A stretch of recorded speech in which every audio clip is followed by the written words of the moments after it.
weekend in the NFL. And on top of all that, as if the football weekend upcoming isn't quite there for you. We got the MLB playoffs. Turns out Dodgers pretty good. Dodgers pretty good. They hit the ball a lot. They hit the ball a lot. 10 hits last night. They took off of Luis Severino and the boys. They got the Mets somewhere out there, Jersey Joe, not doing great this AM. The Mets are up against it now. They're up against it now, 2-1 in favor of the Dodgers, but it's not so much just that the Dodgers are up 2-1. It's that the Dodgers are up 2-1, and they kind of stole all the Momo last night. It all belongs to them at this point. We're going to talk some baseball. We got the WNBA finals going on last night. The New York Liberty, because Sabrina Ionescu is a stud, knocking down a banger of a three from about 6 feet behind the arc last night with a second left to go on the clock.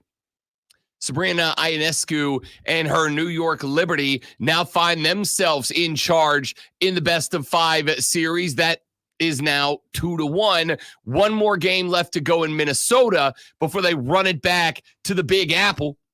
And if necessary, put down a Game 5. We're going to talk about that later in the show because I got to tell you, I don't know if you've seen the drama that's been going on. Apparently, Sue Bird had some. Listen, I get where a lot of these WNBA players are coming from. They've been out there. They've been grinding. They've been hustling.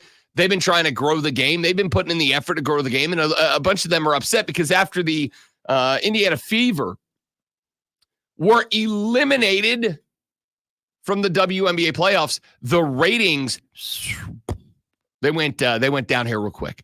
The Caitlin Clark effect is real. Okay, it is real. We talked about this earlier in the season, but now we have the entire and total confirmation. She gets bounced from the playoffs. The playoff ratings tank. All right, and there are some women in the NBA, in the WNBA, pardon me, that are real not happy about it, and I get it. But on the flip side, like it turns out, maybe embrace it, right? Like Sue Bird kind of came across as a hater a little bit the other day. We're going to talk about that later in the show. Because on one hand, like, you're not wrong. You're not wrong. The league's still good. These women are still out there grinding. This WNBA Finals has been electric so far. I've enjoyed it thoroughly. On the flip side, maybe embrace what doubled your viewership this year. Maybe embrace that. Maybe view that as a positive. Maybe view that as a good thing and not a bad one. Like, I understand that you don't want to sit here and say our entire league revolves around one woman. But I got to tell you, man, like I don't know that I've seen one athlete take as much criticism for something that is completely and entirely outside of their control, like Caitlin Clark. So we'll get to that later in the show. The NASCAR playoffs are ongoing. We've barely touched the NASCAR playoffs so far this year, which is disappointing. We had Talladega last weekend. Big fan. Had Talladega last weekend. We had some drama in NASCAR as well. Alex Bowman gets bounced from the playoffs because his car failed tech inspection after the race on Sunday. Now, we got an entirely different lineup of dudes getting set to go drive this weekend to try to make it into the fourth round. We start round 3 this weekend. 8 dudes left that can go capture a title. We're going to talk about that. I almost didn't make it upstairs because I almost didn't pass tech inspection. It's brutal at the front door. It is. And yeah, once they start asking you to like adjust for water weight, they gotta make sure you don't have any any unnecessary or illegal equipment shoved up there to change your weight. They gotta Lonzo, nothing more important. You gotta get that good oil check to make sure everything's in working order in the mornings. Good thing orange is one of our colors here at Odyssey. It's It's interesting. Honestly, it's been a very interesting NASCAR playoff run so far. So we're going to get to that coming up later on in the show.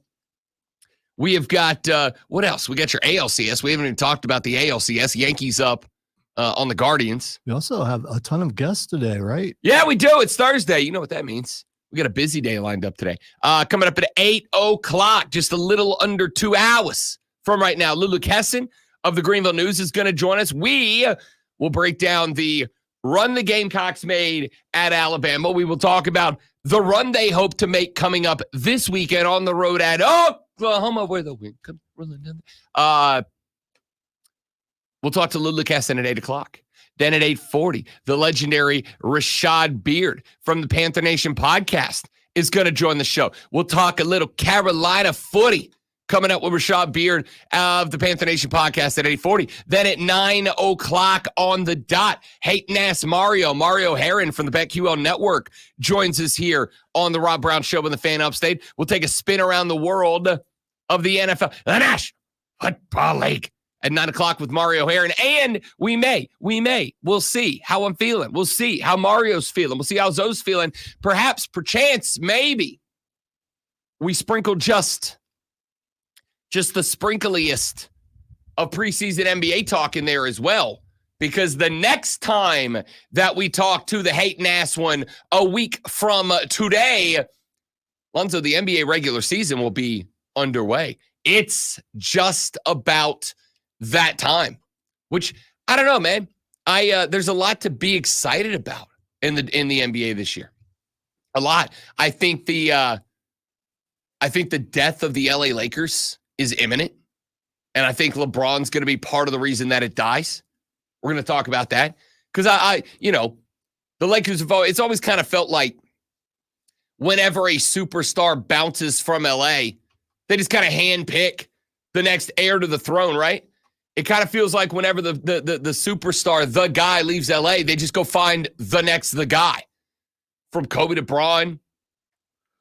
And it kind of rolls off the chronological order there.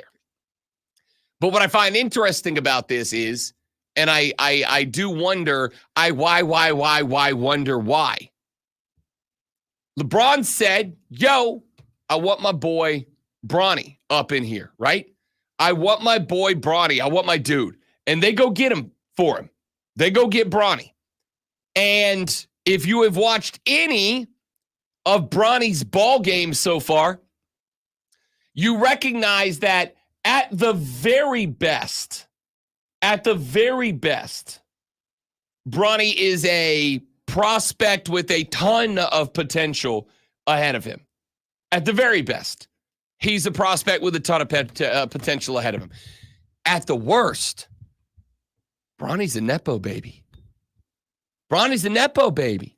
Because the dude, and Zoe, I don't know if you've gotten to see any early Bronny so far. He's not that good yet. Well, were there expectations that he was going to be? Because I haven't heard any of those. I wasn't expecting that. I expect him to maybe get in some garbage time. Is he going to play valuable time during the regular season? I don't know that he does unless there are injuries. So, two things. The first part is expectations. If I draft you in the first round of the NBA draft, I expect you to be able to play a little bit. See, sorry if my expectations are high. You're a first round draft pick. NBA draft is weird. It's kind of like the MLB draft too. I don't expect, unless you are the biggest superstar lately, like from France, you're probably you're probably not going to play that much. It seems like the NBA, at least when you get a little further down, out of the top five, everybody's developmental. I don't disagree, but I'll tell you right now. If we went and looked, in fact, I may do this later. I didn't think about this till right now. I might go look at guys who were dry. You know what I want to do? I will do this during the course of the show. I'm going to go look at guys drafted where Bronny was drafted over the last, let's say, 10 years. And let's see what their careers stacked up to be, right? Let's take a gander at where he's going to get drafted. The 55th overall pick. Let's just for the just for the bleeps and giggles, give me the last 10 NBA draft picks at number 55. Where's my number sign? There it is. Number 55. It's great radio. Here you go, Lonzo. Here are the last number 55 picks. Kem Birch last year for the Miami Heat. Giddy Potts for the Spurs in 2015. Mike McCall Jr. might be the only cat you guys have heard of on the list. Okay, I still haven't heard of anybody yet. Vlatko Cansar to the Nuggets. Rajon Tucker to the Sixers. Jordan Bone to the Detroit Pistons. Cassius Winston to the Wiz. Isaiah Todd to the Wizards. Jaden Ivey to the Pistons. And Cario Oquendo to the Hawks are the last 55, last 10 picks at number 55 overall from Oquendo going backwards. Your Honor. Pick a year, 2014 to 2023. Just any given year. 2019. 2019. In 2019, the 55th overall pick was Jordan, but you would pick that one, was Jordan Bone. Was Jordan bad to the bone? Let's see where his I guess this is a testament. Yeah, it's fine. I guess this is a testament to Bronny James, because here is the professional basketballing career of Jordan Bad to the Bone. Was drafted 55th overall in 2019 by the Detroit Pistons. He stayed there for 1 year, as well as spent time with the Grand Rapids Gold of the G League. He was there for 1 season before he got sent off to the Orlando Magic. He was with the Magi for 1 season before he got sent to their G League team, the Delaware Bluecoats.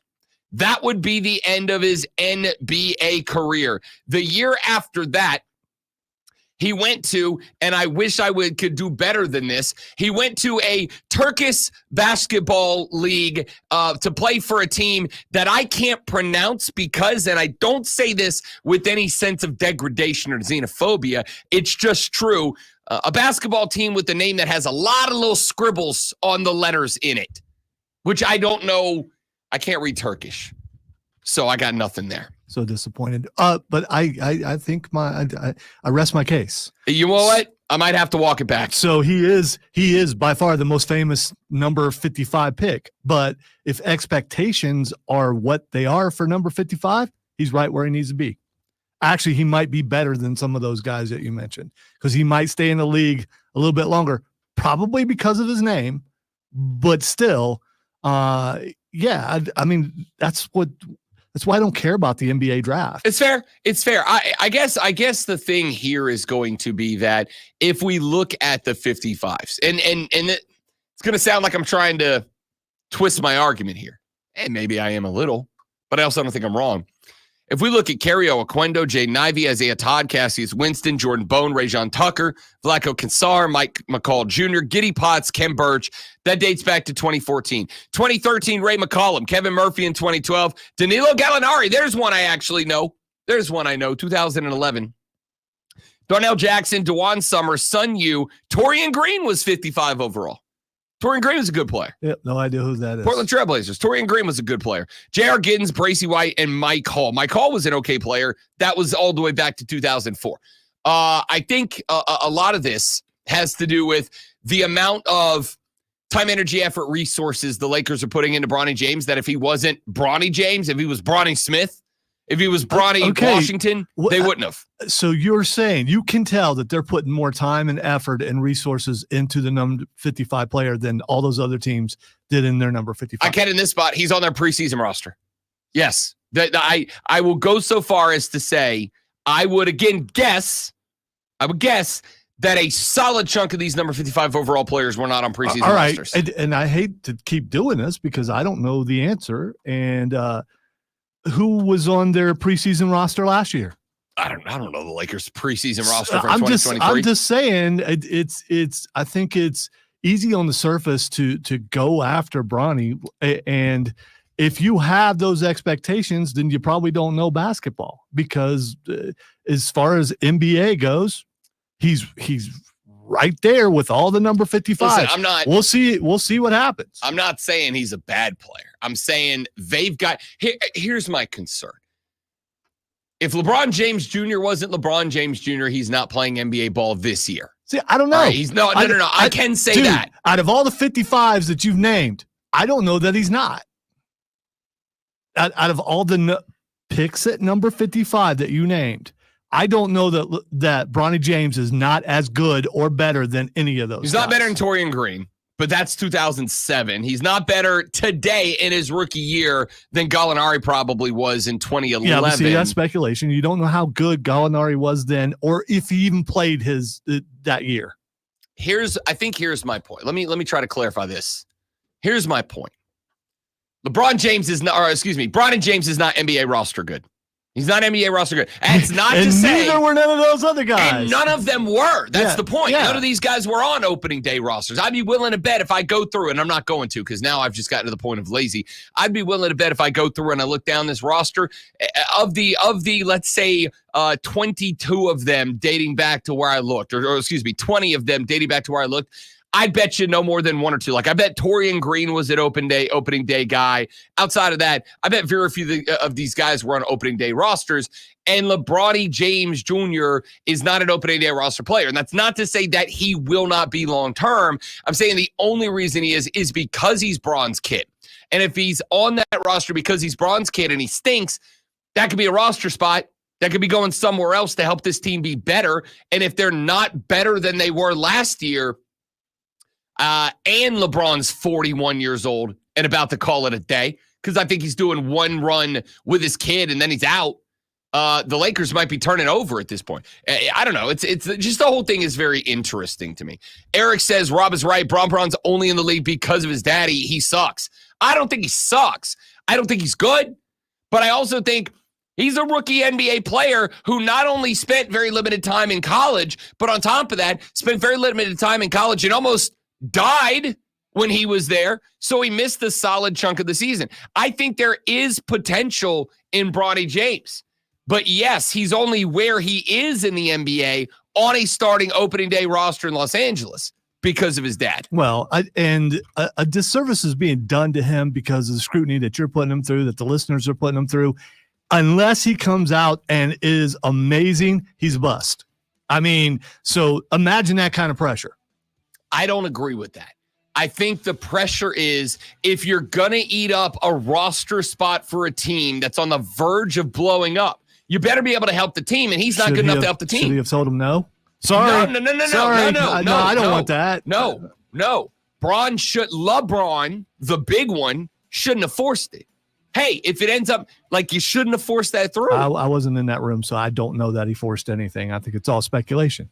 It's fun speculation. LeBron. I'm going to speculate that he didn't. There we go. Nice. Bronny James ain't 55th overall. He's a late second round guy.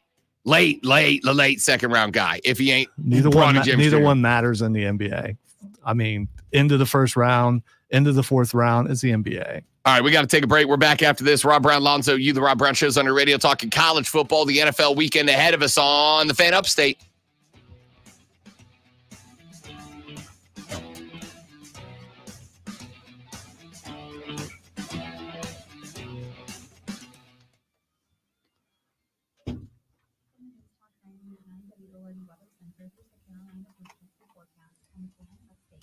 Sunshine today with a high near 64.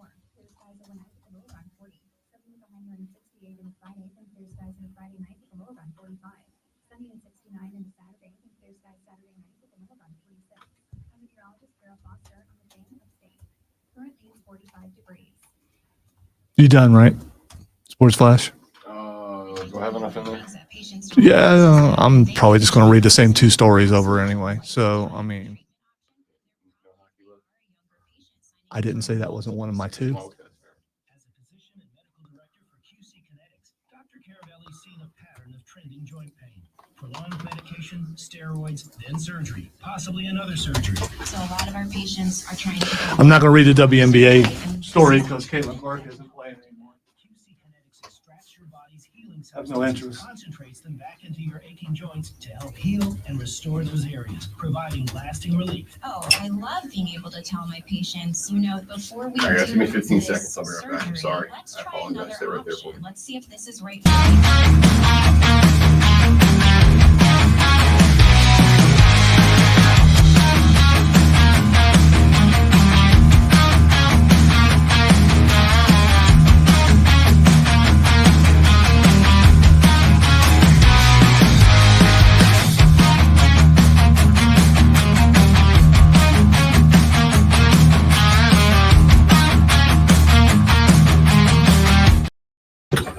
Explore your way to even more winning and elaborate haunted house and trailer. Haunted house is not your thing? We have 18-hole mini golf, axe throwing, and carnival games. Enjoy our food, bonfire, Roman carriages, 3D Yeah, it's just- gift shop, and Well, that's good. I already printed it out. I'm probably not going to walk in there twice because lazy.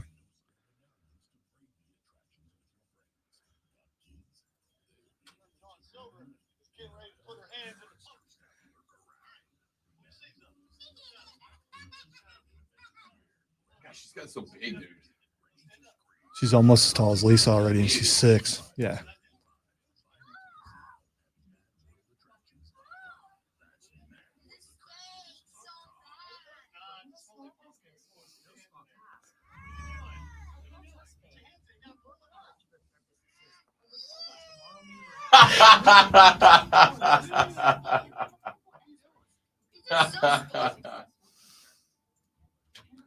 That's really funny.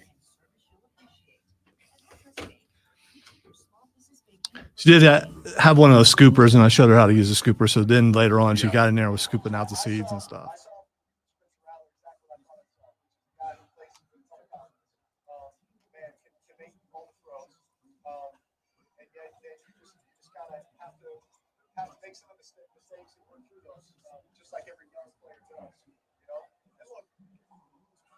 Starting to get out of hand a little bit, late all of a sudden your guy sports you have to play a lot more aggressively. So you take chances that you might not otherwise take.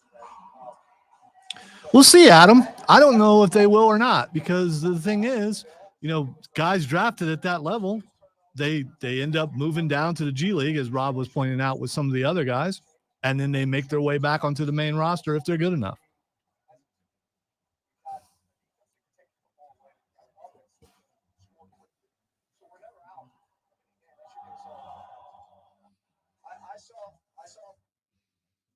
I'm just going to read the Dan Lanning story 3 times, each one.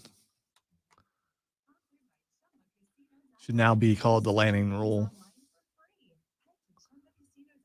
I just saw a disturbing AI video about how pyramids were made. The Giants win. That is so creepy.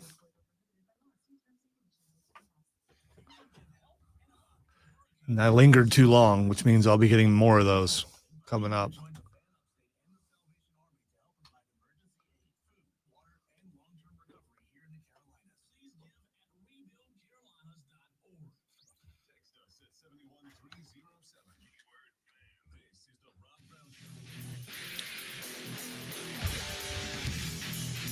You know how so sometimes you get inspired to go get something done, like something happens and you're like, you know what?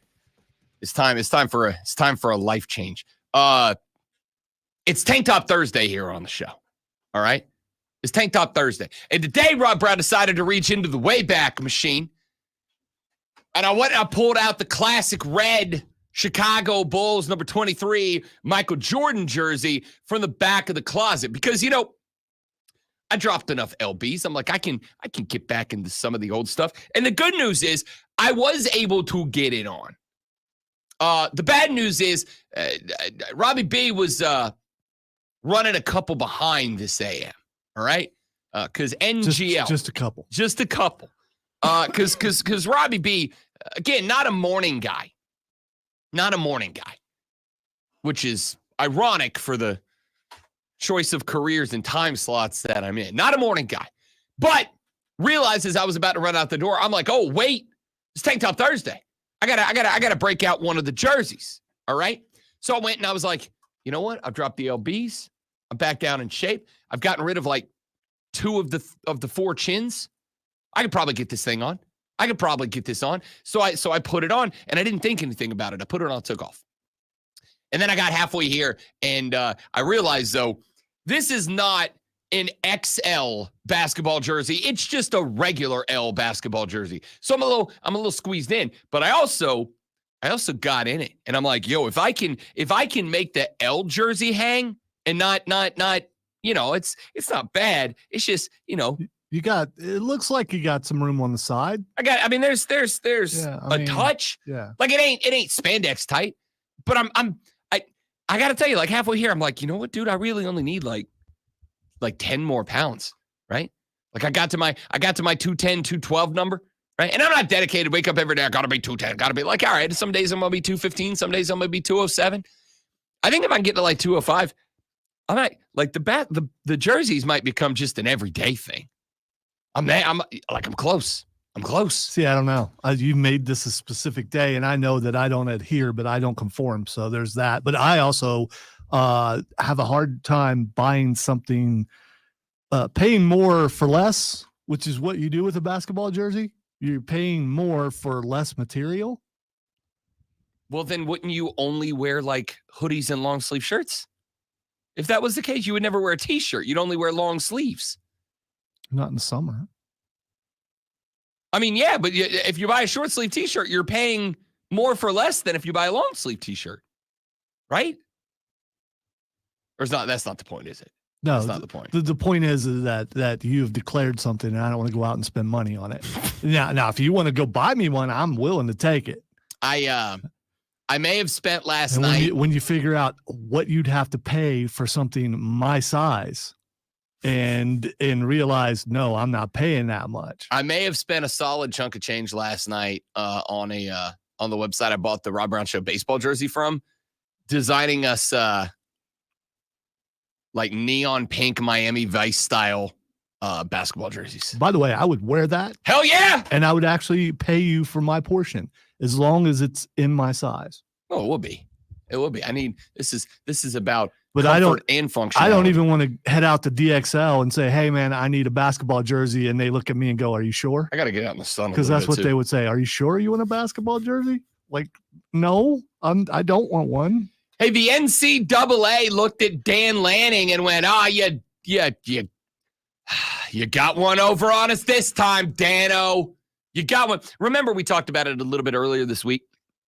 Dan Lanning and the Oregon Ducks, with about 12 seconds left to play on the play clock in their game this past weekend. Clock is a play clock. Is what I said. Mm-hmm. Against the Ohio State University Horse Chestnuts.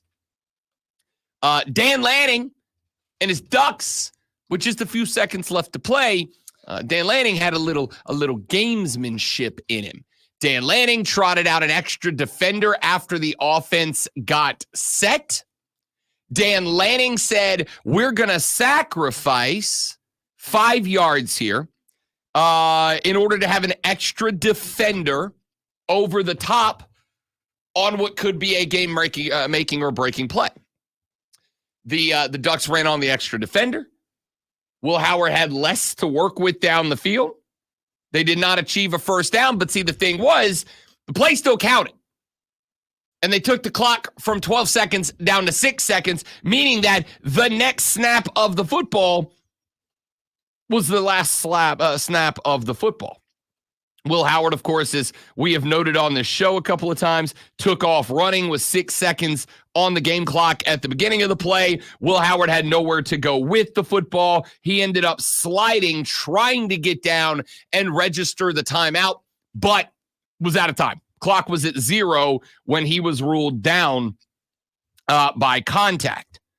Ohio State loses that game to Oregon. We all come in here on Monday and go, what an absolute masterclass from Dan Lanning. What an abso-freaking-lute, chef's kiss of strategery and gamesmanship in that spot.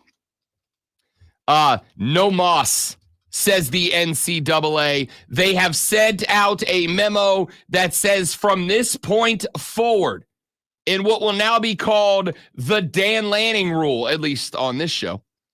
If a defense gets called for having 12 men on the field, with an exception, and I'll come to that here in a second, but if your defense gets called for having 12 men on the field inside the last minute of a football contest, the offense, as I'm sure Ryan Day and Will Howard wished would have been the case last Saturday, the offense will have the opportunity, should they elect to use it, to restore the game clock to where it was when the ball was snapped for that play. Meaning that if this rule was in effect last Saturday, the Ohio State Buckeyes' next play could have also had 12 seconds on the clock. Effectively 2 free plays. Well, I guess 2 plays instead of the one. The one that they play, ran. Yeah. And a chance to kick a field goal. Well, I mean, so unless Will Howard decided I got 12 seconds and he ran for the entire 12 honestly, seconds, which he could have done. Sure, but that's why, or he takes the second play snap, 5-yard penalty, and now there's 12 seconds back. He could have done the exact same thing on the next play and called the timeout and kicked the field goal to 1, right? And if you add that 5 yards in, because he went down at like the 30, somewhere in that ballpark, that could have been the 25-yard line. That's a chip shot. That's an extra point, just about. So the NCAA closes that loophole, meaning a lot of coaches who thought they learned something super smart from Dan Lanning this weekend won't have that ability ahead of them moving forward. Congrats to Dan Lanning. I mean, not only did you get away with that, but now you got a rule. You got a rule because of you. I dig it, man.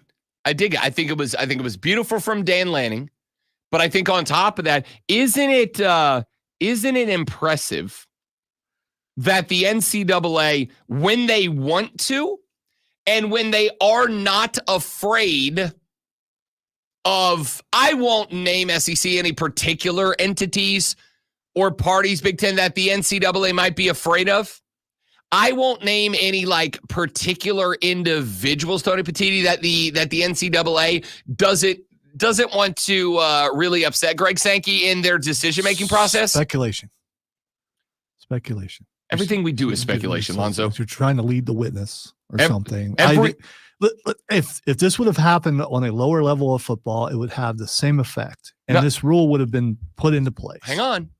I'm not arguing the rule is bad or they shouldn't have done it. What I'm arguing here is, isn't it incredible how quickly the NCAA can respond to what is a perceived issue? Isn't it impressive how rapido the NCAA can come out and go, we think this is bad, and so we want to change it, and so this is the new rule, when they don't have to worry about Sankey and Petitti knocking on their door at 2:30 in the morning. The NCAA version of Charlie Baker waking up to a horse's head in his bed with him, right? Like, isn't it impressive when the NCAA wants something done, and when the NCAA isn't afraid of the reaction of the commissioners of those two leagues, eventually saying, nah, you know what, screw this, we're out. Bleep you guys, we're going home. How quickly something can get done. I know that this isn't quite as comprehensive or big or whatever as, overarching and sweeping changes to NIL or the portal or whatever. But the point is, this happened on Saturday. Yesterday was Wednesday, Sunday, Monday, Tuesday. It took them 3.5 days to change an entire rule of the game. Took them 3.5 days. But we couldn't figure out NIL and transfer portal in a 1.5 years. You see what happens when they're not afraid of Sankey and Petitti? That's all I'm saying. That's the only report I got. We wrap up hour number 1 next. Lulu Keston at 8 o'clock. Rashad Beard at 8:40. We talk Gamecocks and Panthers with them. Hayden Ask Mario at 9. Fight! On! At 9:20 to talk some pro wrestling. That's all coming up on the Rob Brown Show on the Fan Upstate.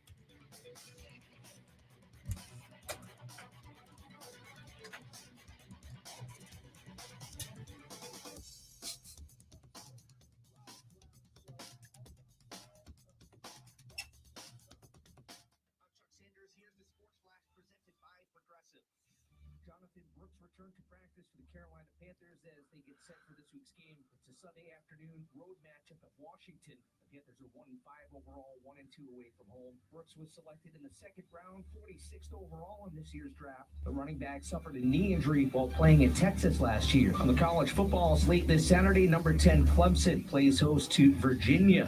The Tigers 5-1 overall, 4-0 in the ACC. Virginia 4-2 on the season, 2-1 in the conference. The 3-3 South Carolina Gamecocks are on the road visiting 4-2 Oklahoma, 2-4 Furman at home against 3-3 Western Carolina. 3-3 Wofford visits 3-3 Chattanooga. 0-6 VMI hosts 2-5 Citadel. Classic Rock 101.1 is your home for Carolina Panthers play-by-play all season long. Download the Odyssey app, search the Fan Upstate, and listen anywhere on your phone. I'm Chuck Sanders with the Sports Flash on the Fan Upstate. Up to the minute, upstate traffic. The Cordell and Cordell construction cam shows they've been doing road work northbound 85 around Pelham Road, and the right lane is closed. It's not significantly affecting traffic flow, but you should slow down, move left, and use caution. This is supposed to be cleared out between 6 and 7 this morning. Elsewhere through the upstate, it's an all clear with all main roads and freeways running at posted speeds. From the News Talk 98.9 WORD Traffic Center, I'm Bill Brooks. Upstate. I'm here to prepare to tell you how you get more than great savings with us. You get customer service access through our mobile app, online chat, or by phone. That's a lot of ways I can get in touch with you. I see what's going on here. You can't name favorites, but I'm your number one customer. Actually, we offer all our customers these ways to contact us. I'm sure you give just any customer your personal company contact info. Well, you did call us more than any other customer this year. So in that sense, you are our number one customer. Get help from Progressive through the website, app, chat, or phone. Progressive Casualty Insurance Company and Affiliates. There are so many things I love about fall weather. The crisp air, the changing leaves, it's all so magical. Until my kids catch a chill outside. That's where Kohl's comes in, with cozy layers, warm jeans, and more. I found all the styles my kids need when the seasons change. Plus, I got 20% off with a coupon. And on Kohl's Cash. Zach with the Pippen. I've wanted a Pippen jersey for a long time. You know whose jersey I really want? I want a Tony Kukoc jersey. Can't tell you why. Because Tony Kukoc was awesome. Kukoc was awesome. And he made Pippen sit down on the bench because of jealousy. Or maybe she lost it at Pilates. But she's not worried. With the Chase mobile app, she can lock her card till it turns up. Tools that help protect. One bank that puts you in control. Visit chase.com/checking. Chase, make more of what's yours. Chase mobile app is available for select mobile devices. Message and data rates may apply. JP Morgan Chase Bank, NA member. You're a free agent now? I am. All right, I need to do something real quick. Where's my camera? Jerry Jones. They do need a running game. Jerry Jones. It's me, your boy Shaq. Look at him. Looks good. 6-pack. Just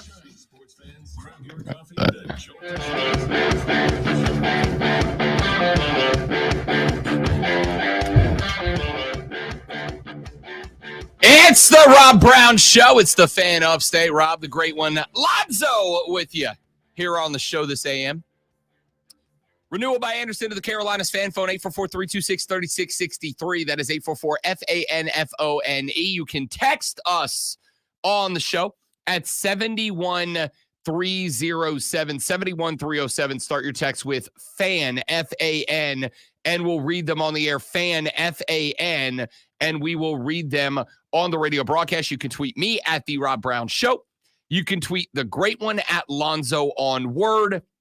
And you can tweet all of us at the Fan Upstate. And do not forget about the Ray Memorial Hotline. This game's real easy. What I want you to do is I want you to go over to the Odyssey app, AUDACY. Put it on all your digital devices. Go to the Odyssey app. Go to the Fan Upstate page. And when you get there, there's a little circular, there's a little round microphone button.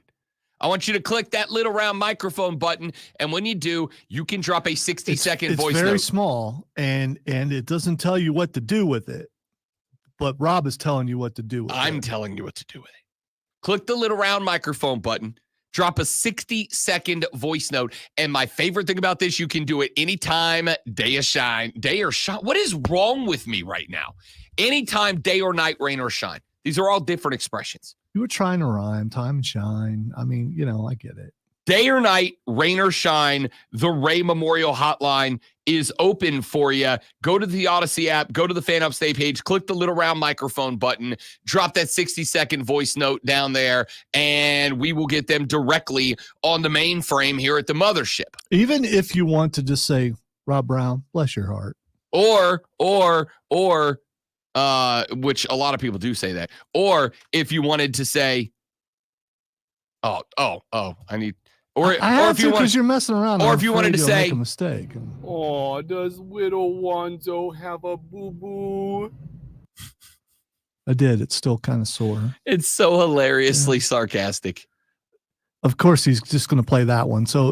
But I also have access. So if I hear, Rob Brown, bless your heart, I'll make sure I play it. People dunk on me. I read it when they do. I play it when they do. Mm-hmm. It's just that it So doesn't you're happen saying very I often. couldn't go in there right now and find something where someone said something Correct. equal about Correct. you. Correct. Okay. Go ahead. You are absolutely welcome to look. Well, it's okay. The very first one that was left was very positive and go Buckeyes at the end. So You did catch a go buck nuts. I did. That is true. All right. So the Ray Memorial Hotline on the Odyssey app. Click the Fan Upstate page. Click the little round microphone button. Drop that 60-second voice note on us. We had yesterday on the show. We had Denton Day of SiriusXM. He is the college football overtime host on SiriusXM. Big fan of Denton Day. Good dude. Good host. Good content. We asked him about Clemson at the end of the interview. I said, where do you think this team is? Where do you think this team can go? And Denton did something that I can tell you. I've worked a handful of shows on the BetQL network with Denton Day. That's how we got acquainted with each other. I've worked a handful of shows with Denton Day, and Denton and I are very similar in one particular aspect.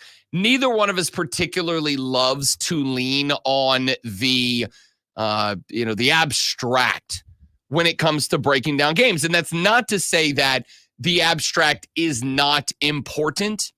It's just that I personally prefer to deal in quantifiable things, right? Like I personally prefer to deal with things that I can boil down to numbers. As many times as Lonzo likes to make fun of that. Go outside, nerd. I like to deal with numbers. I like to deal with things that I can say, oh, look, it's this because, every time that they run this particular play against this particular defense, it comes up with, 6.2 yards per play.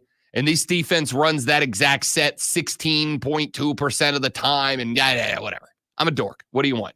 Dork. But Denton Day, when talking about Clemson, I think was kind of diving into the abstract, which I'm not particularly used to out of Denton Day. Denton said the thing that he appreciates about this Clemson Tiger football team, the thing that jumps off the page in him, is that when you look at this team, it never really feels like there's a spot where this team gets down on itself. I asked him about the shift. We did the same thing with John Blau with the Post and Courier on Monday. I said, we have gone from a spot where this offseason, at least around here, was full up of Cade Klubnik jokes. Just filled up with Cade Klubnik jokes. And now Cade Klubnik is being considered by many people potentially worthy of a Heisman invite at the end of the year. Admittedly, I stopped quite some time ago. I mean, Yep. Prove it on the field. I mean, I got nothing. Yep. And I asked Denton, I'm like, what do you think this was the trigger here? We asked John Blau, what do you think was the trigger here? And both of them said a couple of the same things, right? Phil Moffitt as a power back. That was one of the things that you just didn't really have with Will Shipley as RB1. You didn't really have that power game. You didn't really have that. This guy is a threat between the tackles and off tackle. You didn't really have that with Will Shipley. He was a good running back. He'd hit the hole hard for sure, but Shipley was a guy that, as talented as he is, he was more shifty than he was powerful. Powerful, sure, but he was more shifty than powerful, meaning that more times than not entirely, but more times than not, Will Shipley was a guy that you didn't really need to dedicate more than just a base defense in order to stop him from having success between the tackles. And if I can dedicate just a base defense to Will Shipley, that opens me up to have an extra defender that I can put elsewhere. And that extra defender was ordinarily used to create havoc for Cade Klubnik. And Cade Klubnik took some time to develop to get to where he was seeing the field, particularly the deep routes, right? In game 3 of this little run that Clemson's on right now, friend of the show, Joey B, P1 Joey B, captain in the Armada, Joey B, text me at I don't know, 10 o'clock at night, whatever time that game was going on, and he goes, "The league's in trouble." And I said, "Why dost thou say so?" And Joey B said, "Because the thing that we've been missing," he's a Clemson guy, "because the thing we've been missing for a while was the deep ball, was the ability to go up top, was the ability to make single high safety not enough against us. And now we have it back." Do you think the league's in trouble? Do you believe that Clemson is back where they were? Do you think that they could go toe-to-toe with Texas? They did lose to Georgia earlier in the year. So that we're clear. And you know I don't like to try to drop elbows just for the sake of dropping elbows. I think there's a difference between the ACC's in trouble and they can go toe-to-toe with Texas. He said the league. So he meant the ACC. Okay. All right. I just thank you for clarification. Yeah. Sorry. Should have done that from the beginning. The ACC, I should have said the conference is By the way, in trouble. He's right as far as that goes. For sure. We'll see how they do. I mean, yes, they're playing really well. We'll see how they do when they play Miami. Yeah. That's it. Yeah. It's Clemson and Miami. Well, and let's if not they pretend, by the way, continue- Miami's been flirting Yeah. with L's for 3 weeks in a row. Well, They've gotten bailed out. even if they do defeat Miami, and I think they could, and probably will, we'll see how they fare in the first. Well, if they win, will they get a bye? If they win the conference, yeah. All right, so we'll see how they do in the second round of the playoffs. Which is likely the destination unless they drop one to Miami in the title game. And by the way, I will go so far. Unless they were to lose to South Carolina. I mean, laughable to some who are wearing a certain color, but we've seen how South Carolina has played some of the best teams in all of football right now. I will say, and we talked about the Gamecocks a lot this week. We'll obviously bring them back up coming up at 8 o'clock when Lulu Kesson of the Greenville News joins us. She covers the Gamecocks in Columbia.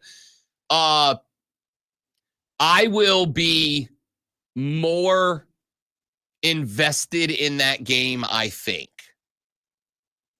if South Carolina does it again this week. If they can string a couple together, right? Because that's, I think, and I guess you can argue that they did between LSU or between Kentucky and LSU, string a couple together. A lot of us believe that South Carolina should have beat LSU, that South Carolina got jobbed in that LSU game. But if they can string another one together and they can go out to Norman, Oklahoma and do it on the road, I'll feel a heck of a lot better about that game. But as far as the conference goes, because keep in mind, Clemson theoretically could lose to South Carolina at the end of the year and still find their way into the Atlantic Coast Conference Championship game. Now, the bad news for them is there are 4 undefeated teams in the conference. There are 3 one-loss teams. Everybody from Clemson at number 10, Miami 6, Pitt 20, SMU 21, all undefeated. And then Syracuse and Virginia are all 2-1 in conference play. So if they drop one to South Carolina, but nobody else, they're going to the conference title game. They're in the driver's seat right now to get there. The problem is if you make that run, you're 5-1 in regular play right now. If you make that run beat South Carolina, but you lose to Miami in the ACC championship game, you would be sitting at 10-2. And I don't know that 10-2 is going to be good enough to get you in out of the ACC this year. Although you do have 4 of the top 25 ranked teams coming out of the conference, I don't know if 10-2 is getting you in. So I will say, I think Clemson is good enough to beat everybody left ahead of them, including Miami, in the ACC title game. And we got Zach in the chat that said Miami is not losing. Come at me, bro. And I don't think they will lose in the regular season. Zach, what I will say is this. There's a little bit of me, just a little bit of me, but there's a little bit of me that believes Miami's been protected by the stripes a little bit. There's 2 games in a row where Miami has been pushed to the brink by some okay teams in Virginia Tech and in Cal. Like, okay, Virginia Tech. Frankly, not that good, Cal. Remember, Florida State's got 1 win this year. Do you remember who it was against? Cal. They're not very good. And in both of those games, there were relatively controversial calls down the stretch that Miami got the benefit of. And there are a lot of people out there, of which I can't say I am one, but I can't say that I'm not either, believes it's at least possible that Miami is being protected because do you know how beneficial and profitable, frankly, it would be to the Atlantic Coast Conference for Miami to finally be back? Miami is a school that has a very large fan base, but also a very fickle fan base. It has a fan base that will spend a hell of a lot of money to let you know they are Miami fans, but they're only going to do it when Miami's on top. And they haven't been for a very long time. So I think if Clemson and Miami get after it in the ACC title game, the ACC doesn't benefit more or less from having one of those 2 teams in the playoffs, right? They don't have a benefit. They're 2 pretty good teams. They're both teams that would have an outside chance looking in, maybe a good chance if you believe that Cam Ward and Cade Klubnik are indeed both Heisman Trophy finalists. Right now, it appears that they are. But I don't know. I don't think Miami gets protected. All that being said, Denton Day and John Blau both said the same thing. The reason that this team is good is twofold. Number one, Dabo got the right guy in the right place. Phil Maffa at the running back spot, when he's healthy and he's good to go, changes the dynamic of the Clemson offense. Number two, Denton Day said, when I said, hey, man, I think one of the biggest things here is that I think Dabo finally handed control of the offense to Garrett Riley, which I don't think he did last year. I think he finally said, you know what? You run this thing. I'll step in if we need to, but you run this thing. And number three, he said, as far as team chemistry goes, and I think you saw this after the Clemson-Florida State game when Dabo Swinney surpassed Bobby Bowden as the most winningest coach in conference history. And this is why I've said 100 times, it does not matter what the national view of Dabo Swinney is. The only thing that matters is what the regional view of Dabo Swinney is. This team gives a damn about him. And I think you're starting to see the results of that on the field. So we'll see if the Clemson Tigers are able to continue that run towards the end of the season. We're going to talk more about them as they get set up for Virginia. Former offensive coordinator Tony Elliott over there as the head coach. We'll talk more about that coming up on the show. We got your water cooler cheat sheet up next. All of that following Lonzo giving you everything you need to know about life, health, wealth during the Sports Flash.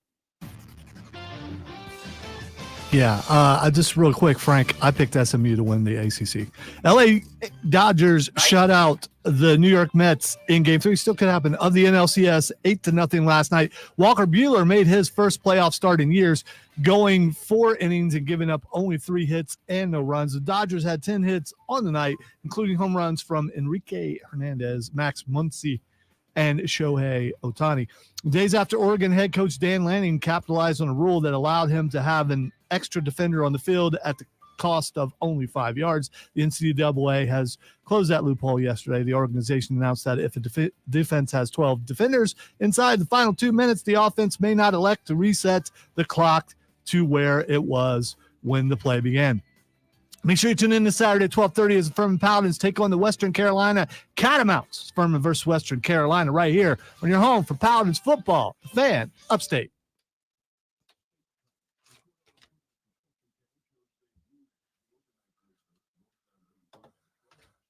Reading is fundamental. Also fundamental. I don't know how to do it. I don't know how to speak.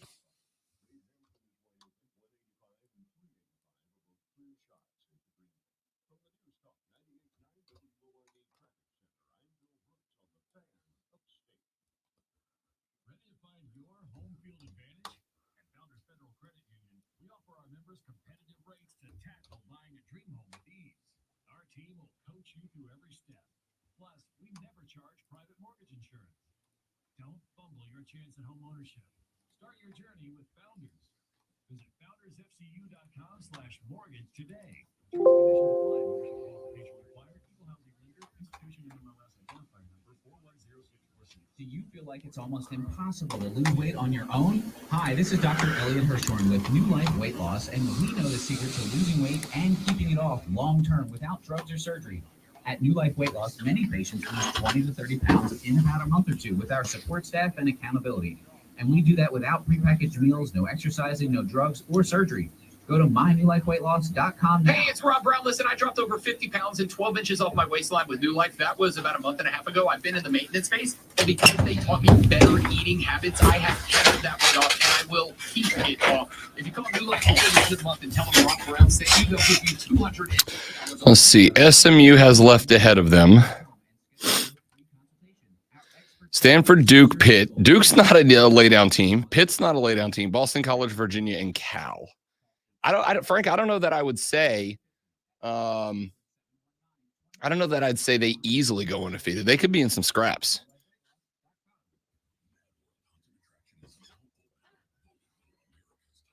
Duke's got one loss. It was at Georgia Tech. And again, Georgia Tech's not a bad team either. That was in Atlanta. And the Georgia Tech folks right now are excited.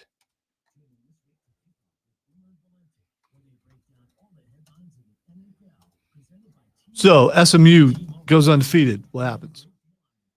They go to the ACC title game against Miami. Yes. Well, we would have to see what the tiebreaker system shapes up to look like. So strength of opponent in conference. I mean, let's see what those actually shape up to be. I forgot. The ACC announced them preseason, and I don't have them memorized yet.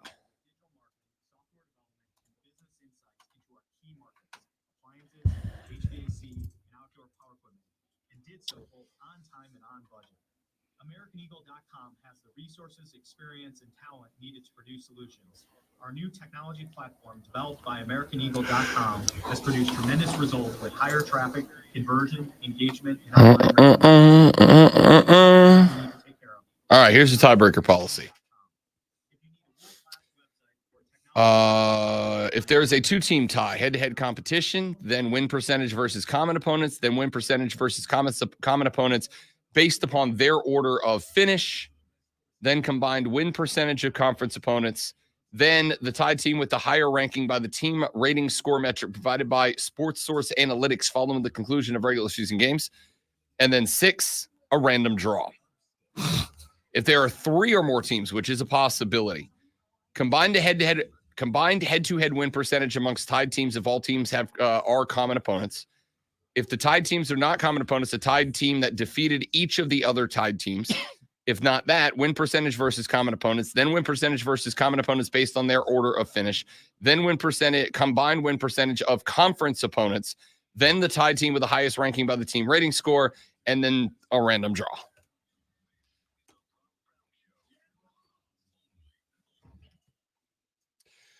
Because of the fact that the Atlantic Coast Conference could end up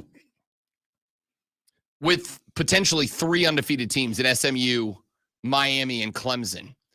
During the break, we went and looked up the ACC's tiebreak policy. And granted, it's not gonna get there because there's 6 before you get to the last spot. But as somebody who is a massive fan of chaos in college football, I am absolutely team chaos. Could you imagine, Zoe, what the outcry would be as tiebreaker number 7 in both the 2-team tie and multi-team tie playoff tiebreaker or conference championship tiebreaker scenario is a random draw? Could you imagine a team going undefeated and not going to play for a conference title because the conference commish comes out and goes, ping, heads, Yeah, but Miami's in. See, they would have said coin toss. They said random draw. So, I mean, how does that work? Do they put the names in a hat? Do they have a hopper with only 3 balls One of those in spinning it? lottery cages? Yeah, that's what I'm talking about. A hopper, one of those, and only 3 balls in it. And the first 2 they pull out, that's who plays. I mean, what is this random draw? Or do they go, who is the biggest draw as far as money goes? Yeah, we're going to go with them. That's it. It's kind of random. I don't know. Suppose. All I'm saying is I absolutely want there to be, I want college football fans of 3 schools to have to tune in at 7 p.m. on a Sunday night to the ACC's lottery draw for the evening.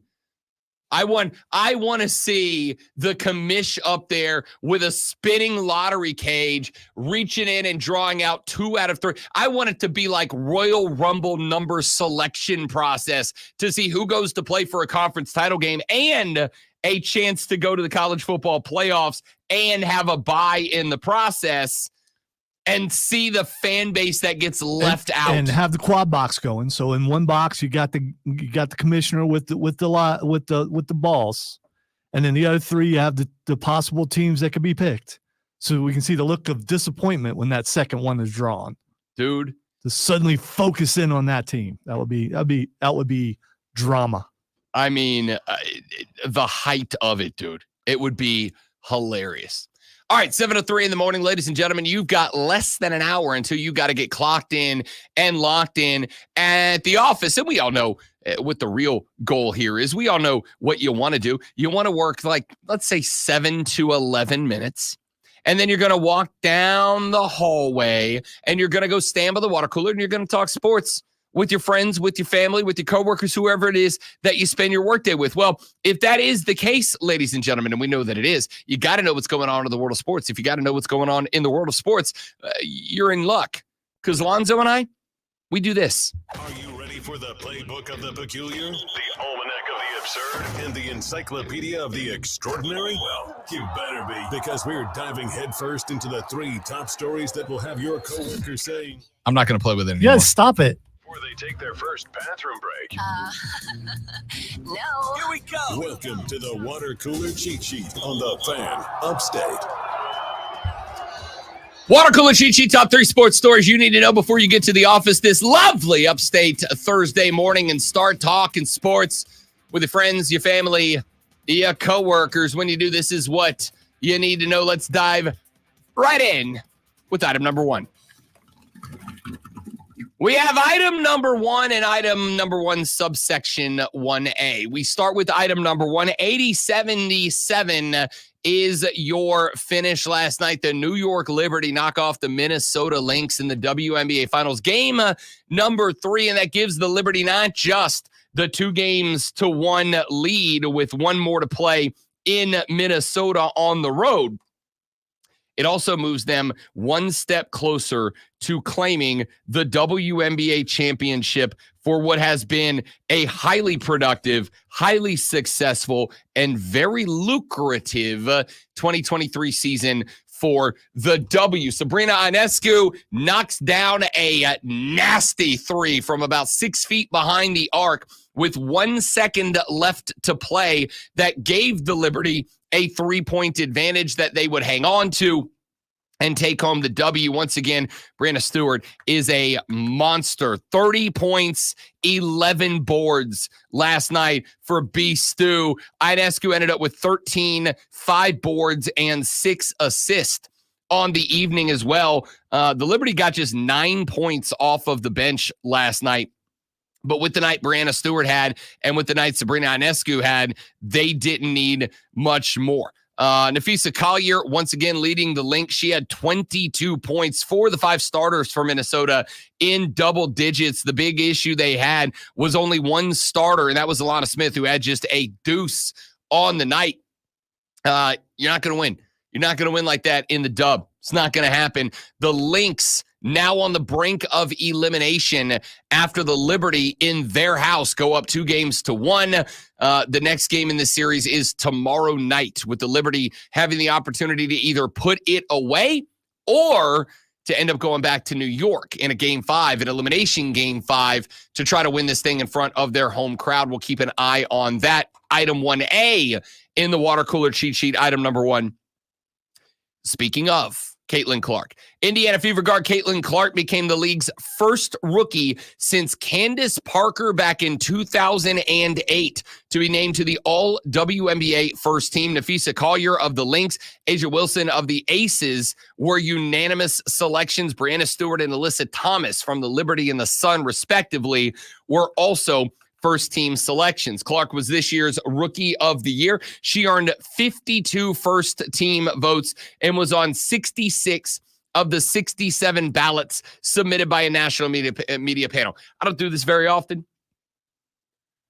Make that one guy's vote public. Seriously, I want to know exactly who it was that decided that the season Caitlin Clark had was not justifiable to be a first-team All-WNBAer. The only thing I can imagine is that is some Chicago fan somewhere that is still all hurt that Caitlin Clark I'm sorry. Angel Reese had a good rookie year, but Caitlin Clark clearly was better. I mean, just clearly was, and that's not a bad thing. She was better than just about everybody in this league. I don't call for it very often because, sports like art, subjective. And what you think makes a great baller may not be what I think makes a great baller. But if you don't put Caitlin Clark first team All WNBA, you should have your ballot removed.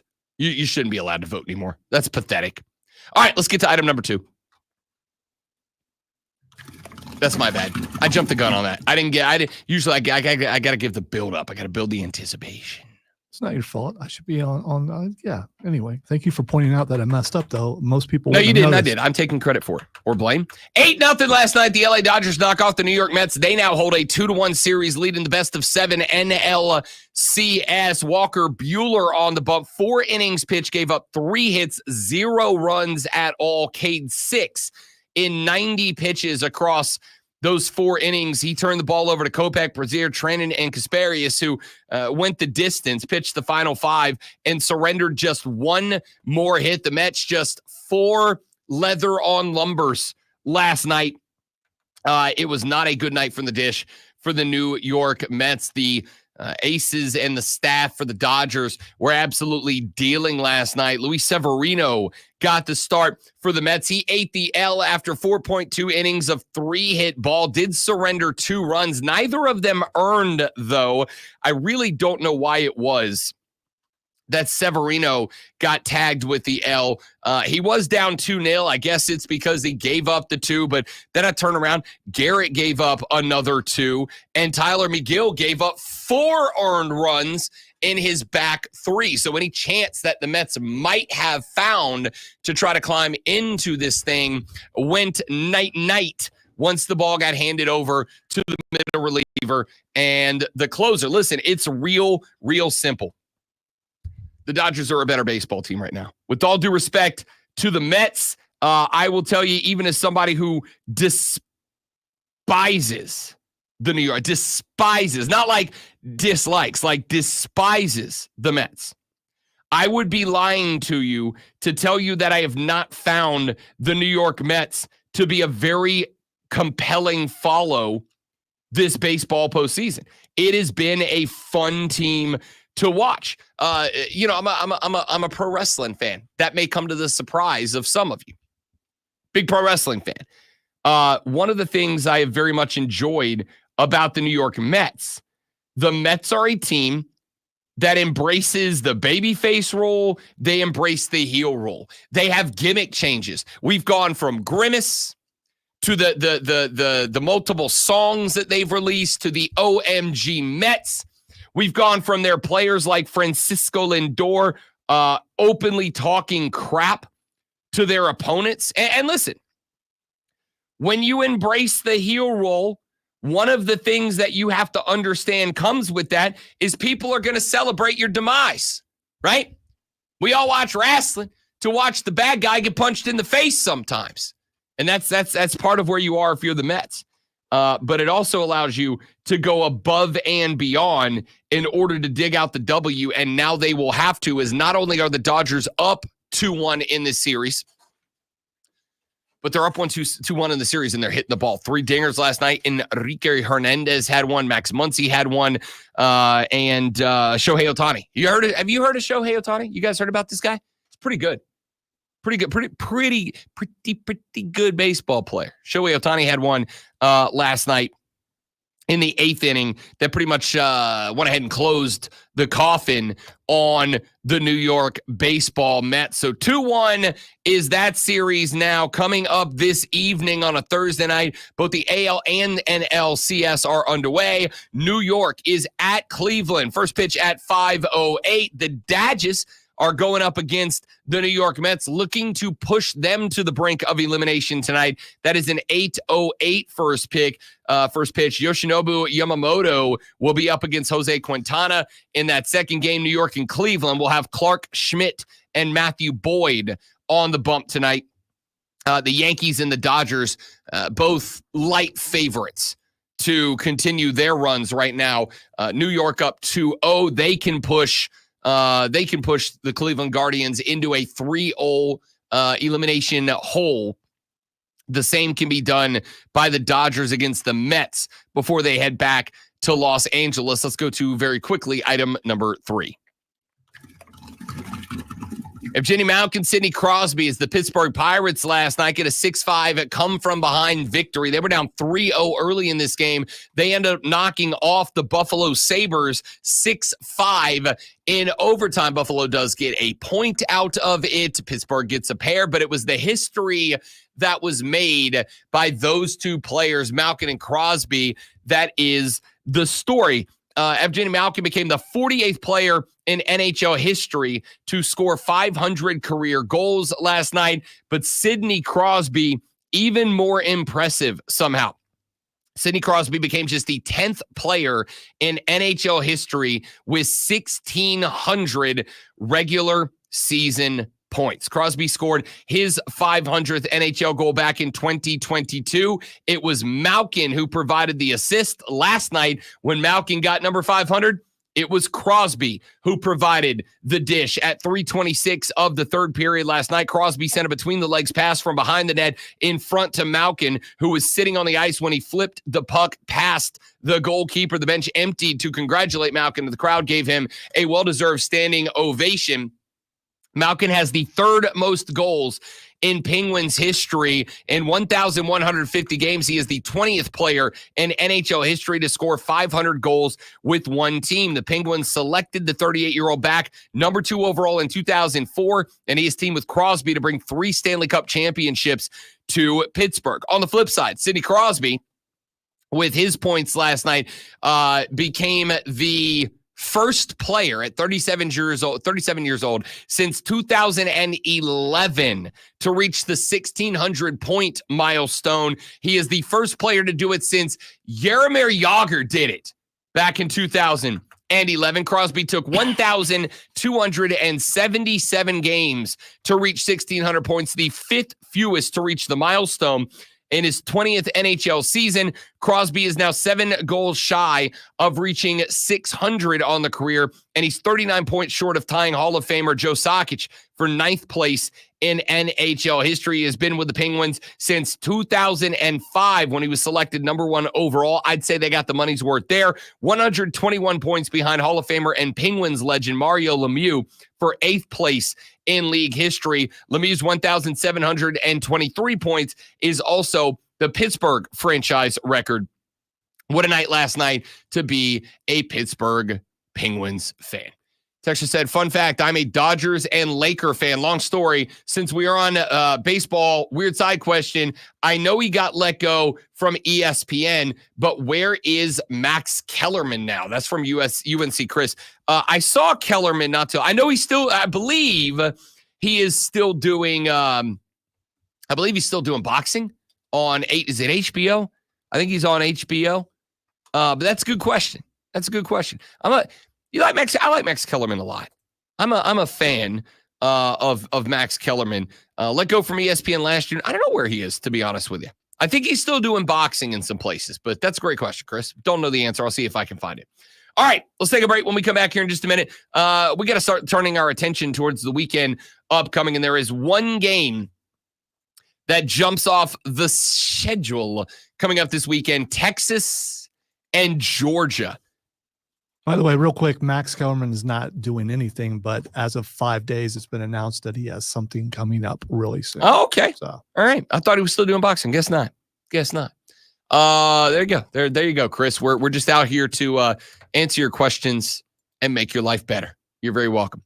Texas and Georgia is a game that is absolutely going to have season-long ramifications. So how's this game play out? What's this game look like? Let's break this one down. We got Lulu Kessing coming up at 8 o'clock to talk Gamecock football. Rashad Beard at 8:40 to talk Carolina Panthers. Hayden Asmario at 9 o'clock to talk NFL, and Fight Club at 9:20. All coming up on the Rob Brown Show in the Fan Upstate.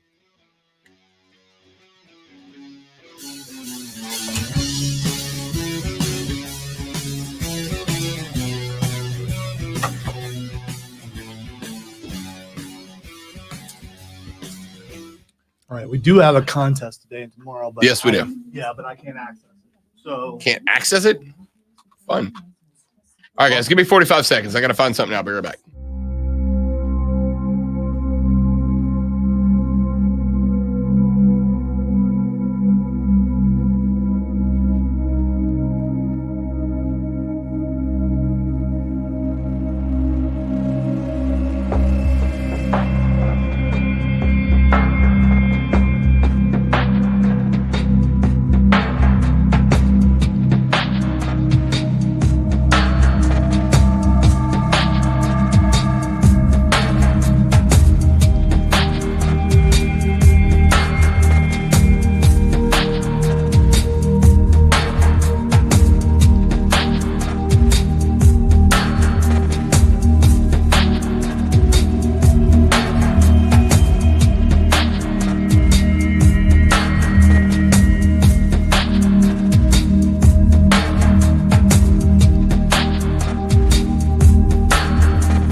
Boomer Sooners, led by former Clemson defensive coordinator turn head coach Brent Venables, interested in that one. And, of course, Clemson getting set up for Virginia this weekend.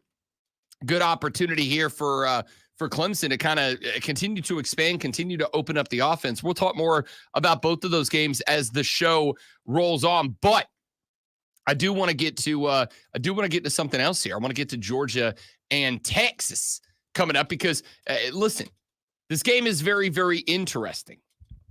This game is interesting because it could be the end of Georgia's chances. I think Georgia can still very much find their way in, but they do have to win out at this point. The best loss they have, well, the only loss they have, but what would be the best loss that they have in Alabama, the Tide did them no favors losing to Vanderbilt. What is happening to me today? Who am I? What have I done with the real Rob? If you would like, I could speak for a moment. You could sit back, take a deep breath. No, that's an exhale. You have to breathe in. That's what you got to do. I'm not going to do it. Mainly because I couldn't find it in time to make it funny. And I have it turned down. That's also true. Should I turn it back up? No, we're good. Okay. So this game matters a lot because Georgia's still very much alive.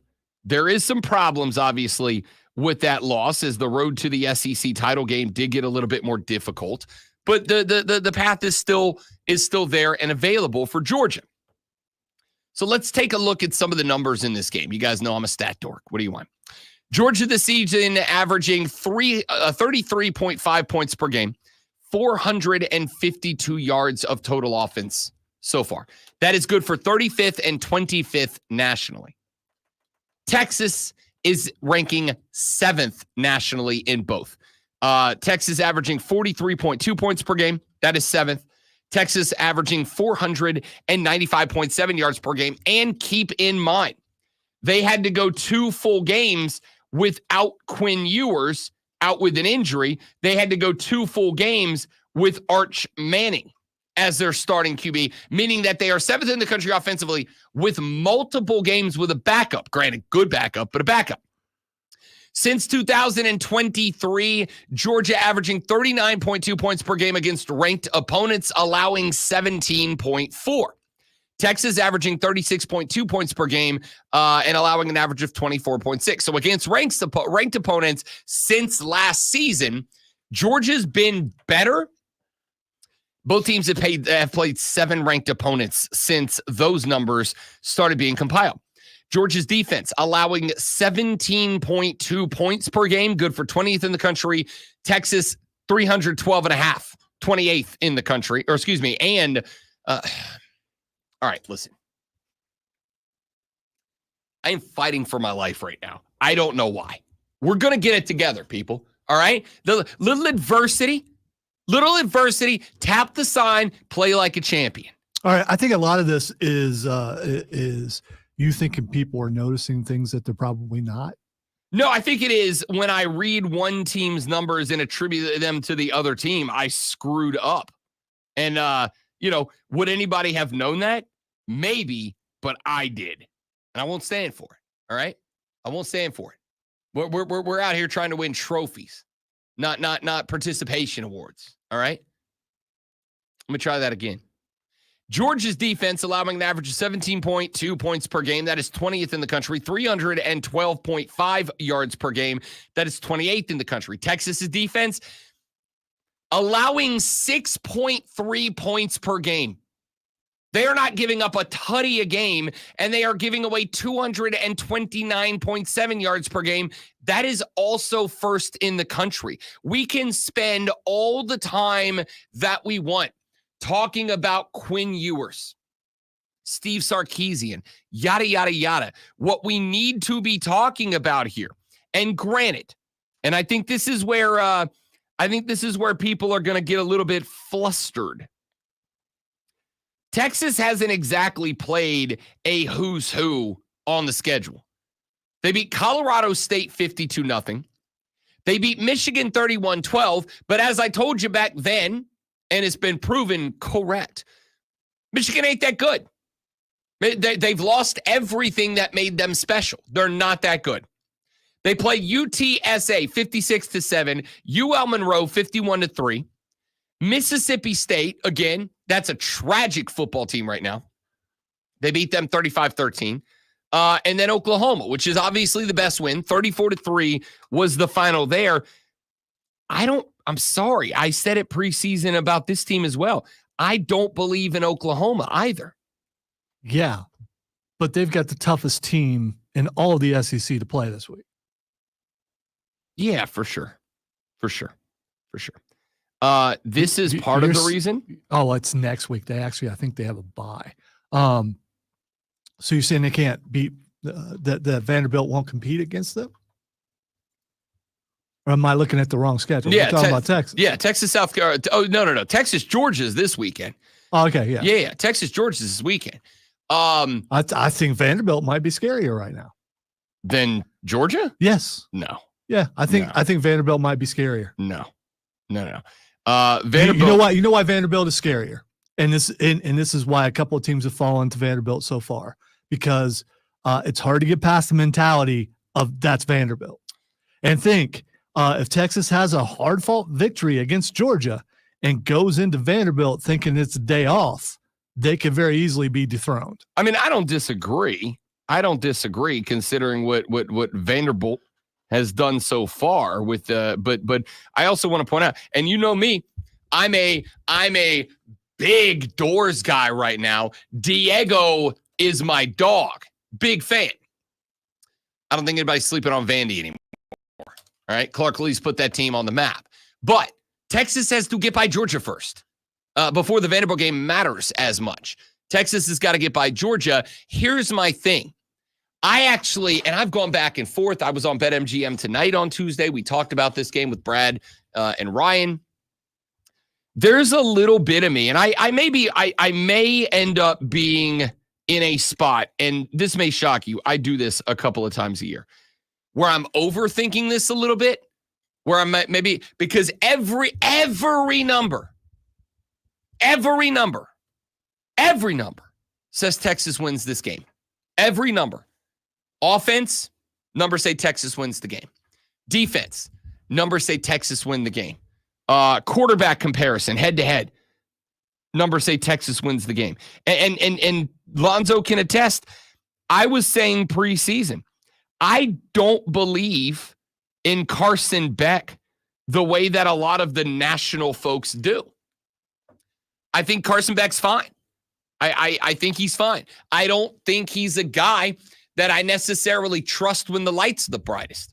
And I go back to that Alabama game, and everybody says, "Oh, look at the come from behind victory, right? Or near victory for Georgia."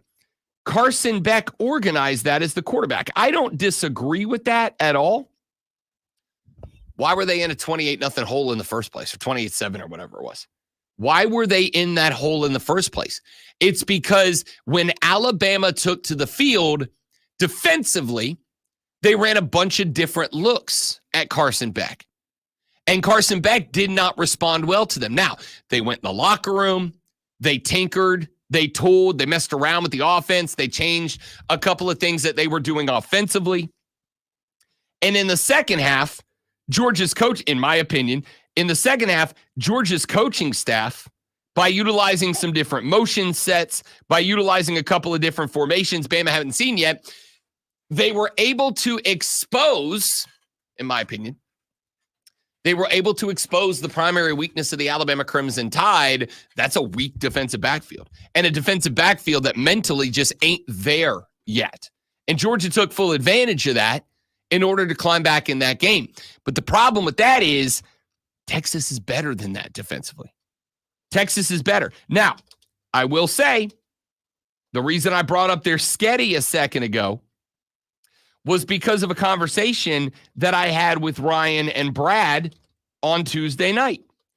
I think there is some element of Georgia's been tested once, and it was by Oklahoma, and they answered the bell. There were also a couple of tough breaks for the Boomer Sooners in that game. There was like a fumble going into the wall or coming out, or I don't remember. There was a fumble somewhere that Texas was able to take advantage of. There were a couple of spots where the ball just bounced the Longhorns' way. And again, I know the old expression, the ball bounces your way when you put in the prep work to earn it. Like, sure. But, it is what it is. I think there's a little bit of an inflated opinion on Texas. I think they're very good. Let me be very clear. I do think they're a very good football team. They're 2-0 in conference. They're 6-0 overall. I think they're a very good football team. I also think that the two opponents that a lot of people are trying to use as the example of why you can trust that Texas is a very good team as opposed to just a pretty good team. I don't trust Mississippi State, and I think Oklahoma's overrated. I said that one preseason. I think they're a good team, but a lot of their talent bounced. And with all due respect, Brent Venables seems like a good head coach, but the offense of that team is just lost right now. So I don't think Texas has had anywhere near the challenge they're about to get out of Georgia, but Georgia has. Georgia's had that game where they've gotten punched in the face by a very good team. They lost it, but they've had that challenge. They've learned that lessons. So there's a part of me. There's a part of me that wants to pick Georgia outright in this game. This is I don't trust Carson Beck, but I don't need to. I think they can run the ball. I think they can throw a couple of new looks at Texas to make it easier on Carson Beck. And I think Texas is a bit overhyped based on who they've played. I could be totally wrong. Now you got time to decide. Just got a couple of days. Sure do. Hey, you know who we're going to talk to about this game on Monday? Coming up on Monday, 8 a.m., Marty Smith going to join us here on the show. ESPN, Marty McGee host. Marty Smith going to join us at 8 a.m. on Monday. He's got a cool little project he's working on. Also going to talk some college football with us. Maybe we've been asked him a NASCAR question or two. That's Monday morning. Lulu Kessing coming up in 25 minutes here on the Rob Brown Show on the Fan Upstate. Salvation Army. All right, guys, one more live and we're back. Stay right there.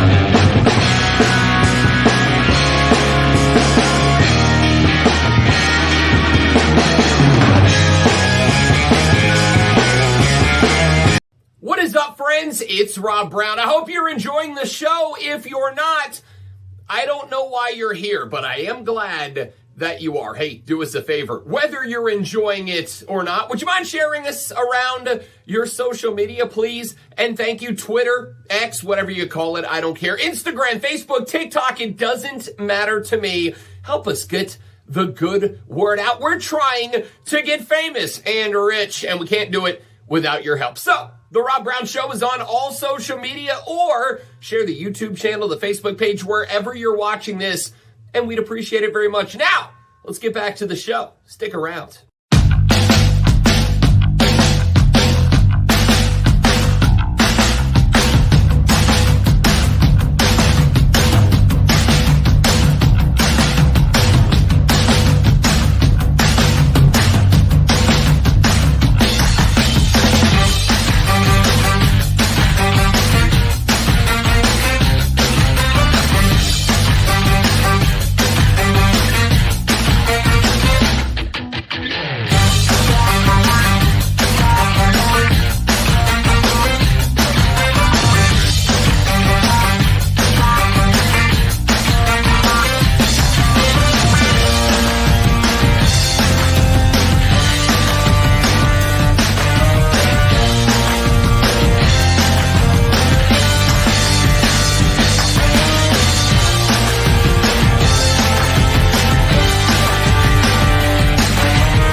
when I get the opportunity to watch legends at work, right? Whether it's Sidney Crosby or Patrick Mahomes. I thought you were or- talking about me. Well, obviously, I share the stage every day, which is, the universe's gift to radio, the great one, Lonzo. So yes, watching legends work. It's like Sidney Crosby, Patrick Mahomes, Lonzo, LeBron James. Like that's pretty much the list, right? The four horsemen of greatness right now. I find myself as I approach 40, increasingly appreciative of the opportunity to watch these legends do legendary things. If you missed it, Sidney Crosby has joined the 1,600 point club. It's a very short list. He is the first person to join the 1,600 point club since Jaromir Jagr did it in 2011. Not another NHL player has done this thing in 13 seasons. Sid the Kid, or should I say Sid, not a kid anymore, Crosby, because again, he's been in the league 20 years. Did it last night. And I happened to tune in a handful of minutes before he hit that milestone. And I kind of started to think about all of the milestones that I've watched guys hit, right? Like when Drew Brees became the NFL's all-time passing yardage leader in a Saints game, God, however many years ago it was now, 200, I think it's been since we've been good. I was watching that game live, and I appreciated the hell out of it. It's like, man, I'm watching something that I'm sure it'll be broken at some point, right? I'm sure it'll be broken at some point. But I knew in that moment, especially when you have some connection to the player that did it, when you have some connection to the record breaker, to the person who is performing, when you have some connection to the guy that makes it, I think that for me anyway, it's easier to appreciate. But as I get older and I recognize more what I'm watching, it becomes more and more of a moment that like I feel like I'm actively committing it to memory versus, oh, there's a thing that's happened, that's nice. And like now it's something that I'm like, yo, take this in, appreciate this. It might be another 13 years before anybody's able to do what Sid Crosby does. Guys that play 20 plus years, they don't last. There's not many of them, right? Like it's not a thing that happens very frequently. What is the way that you view when you watch somebody do the things, right? If Mahomes wins number 3, if the Chiefs win number 3 this year, great one. You are going to see something that not only has, 3 in a row, that not only has no one ever done before, no team has done it before, but Mahomes could be the quarterback that does it first. To me, there is something as I get older, and I know I'm going full boomer radio here. There is something to me as I get older that makes me appreciate the things I'm seeing more. Watching Ronald Acuna last year go 40-70 club, I took in every time he took off to go to second with the steal. Watching Shohei join the 50-50 club this year. Very few guys can accomplish that. I took in watching one of the greatest to ever hold a baseball bat in Shohei Ohtani do what he did. As I get older, I just appreciate these things more. See, I'm not sure it's an age thing. I think it may be a perspective thing because I've always been, I don't like during Sosa and McGuire. I'm not a baseball guy, but I tuned in every time they showed up because I wanted to see history made. Anytime history is being made, you want to watch it. If you can see it in person, it's even better. But yeah, I mean, it's really cool to go or to realize I just saw something that hasn't been done before. I agree. I do think it is at least to some degree an age thing. I do. Because, there are some really mature younger people who are in the moment and understand that they're in the moment. I don't disagree, but I also think they're the exception, not the rule. And I can say that because a long time ago, I was a younger person. And and maybe it is just me. Maybe I'm putting my own biases on everybody else. But I was a younger person. And even as a younger person, I don't think, even as a lover of baseball, football, soccer, hockey, whatever, I don't think I necessarily had the appreciation for what I was watching that I do now. And I think maybe it's because, especially now, like the rate at which athletes are improving, and I'm talking about getting faster, bigger, stronger, more athletic year after year after year. It's like it kind of feels now like whatever's being done, it just feels inevitably it's going to be topped, right? We had this conversation earlier in the week when Jason Kelce said he wants kickers out of the NFL because we got kickers now that routinely hit 60-yarders. I remember back in the day, there was one game specifically where Jason Elam... Except for Monday night. Yeah, right. I remember back in the day when Jason Elam would set up for a 61-yarder for the Broncos, and they cut into that, right? Like they took you away from a game. They said, all right, we're going to come back to the action, but we're going to send you live now to Denver, Colorado, where Broncos kicker Jason Elam is setting up for a 63-yard field goal. And they were talking when he kicked that, they were talking about Tom Dempsey, who still had the record from like the 70s at 61 with that blocked foot he had, right? And now we got that kid down in Dallas, Texas, that's hitting like multiple 60-yarders a game. If Dallas gets the ball across the 40 going in, it's points for them. That's how ridiculous it is. So I think that... It's not really helping them win games, though, is it? No, it's not. But hey, at least we got a good kicker, right, Gerard? So I think that part of the reason that the appreciation for stellar athletes doing tremendously athletic things is the fact that it almost feels like inevitably within a year or two, that's going to be a common thing, right? Think about NBA dunks. Years ago, just a dunk was impressive. Now, if a guy jumps up and dunks, you're like, all right, bro. Like, yeah, that's it. Now, if you want to blow people away, you got to dunk over a 7-footer, or you got to do a trick or whatever it is. And it's just, they get more complicated, more impressive every year. I'm watching guys in the dunk contest that go up and do dunks that they look like a video game character. And I come in here the next day and people go, dunk contest was boring. Are you kidding me? That guy hit his head on the rim. That's insane. I think the appreciation isn't there the way it used to be, because it just feels like anything that one guy can do today, next year, everybody's going to be able to do that thing. The innovation in the athletic prowess increases every year.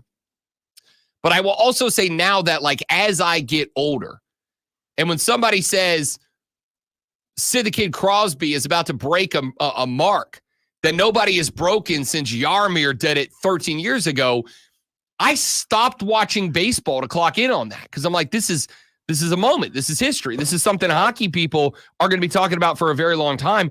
I can't not watch this. I have to see this. I have to be a part of this. And I don't know that I would have done that 10, 15 years ago. I don't know if this is me facing my sports fan mortality, that there, if I'm lucky, there may be maybe 2 or 3 more players that reach 1,600 points before I kick the bucket. Like, maybe there's 2 or 3 more. I got a chance to see one do it last night. I don't know. I in the moment last night, as I was watching a little bit of Penguins Sabres, I just had this moment where I'm like, I got to start being more appreciative about this stuff. I got to be more appreciative about the opportunity to have this memory. I got to be more appreciative about the opportunity a handful of years from now to be able to say, yeah, I was watching the night Sid the Kid Crosby join the 1,600-point club. And hopefully before the end of the year to join the 1,700-point club, a club that's even more elite. I don't know. It's just important to me. Texture said, Rob, in my lifetime, I grew up with Wayne Gretzky, Nolan Ryan, Michael Jordan, Dan Marino, Joe Montana, Troy Aikman's Cowboys. Each of them did amazing things when I was younger. Yeah, I mean, there's still guys like that transcend. I'm wearing a Michael Jordan jersey right now because even as a kid, I knew how good this guy was. Did I know how good David Robinson was? Did I know how good Charles Barkley was? Did I know how good Akeem Olajuwon was? Right? You see what I'm saying? Like, there's a difference between Mike and then appreciating the greats that were in that league that were overshadowed by him. I don't know if I did. I do now. Do you? Do you have that appreciation for those caliber guys? Lulu Kesson joins the show to talk Gamecock football. When we come back, before we do that, Lonzo enlightens, entertains, enthralls you with this Sports Flash. I don't know about enthralling. That's illegal, I believe. LA Dodgers shut out the New York Mets in Game 3 of the NLCS 8-0 last night. Walker Buehler made his first playoff start in years, going 4 innings and giving up only 3 hits and no runs. The Dodgers had 10 hits on the night, including home runs from Enrique Hernandez, Max Muncy, and Shohei Ohtani. Days after Oregon head coach Dan Lanning capitalized on a rule that allowed him to have an extra defender on the field at the cost of only 5 yards and, helped them beat Ohio State. The NCAA has closed that loophole yesterday.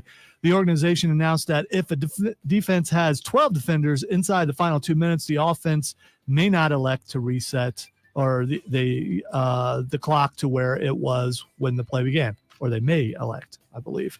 Tune in tomorrow at 7 p.m. as the Burns Rebels head to Eastside to take on the Eagles. It's Burns versus Eastside on the Fan Upstate.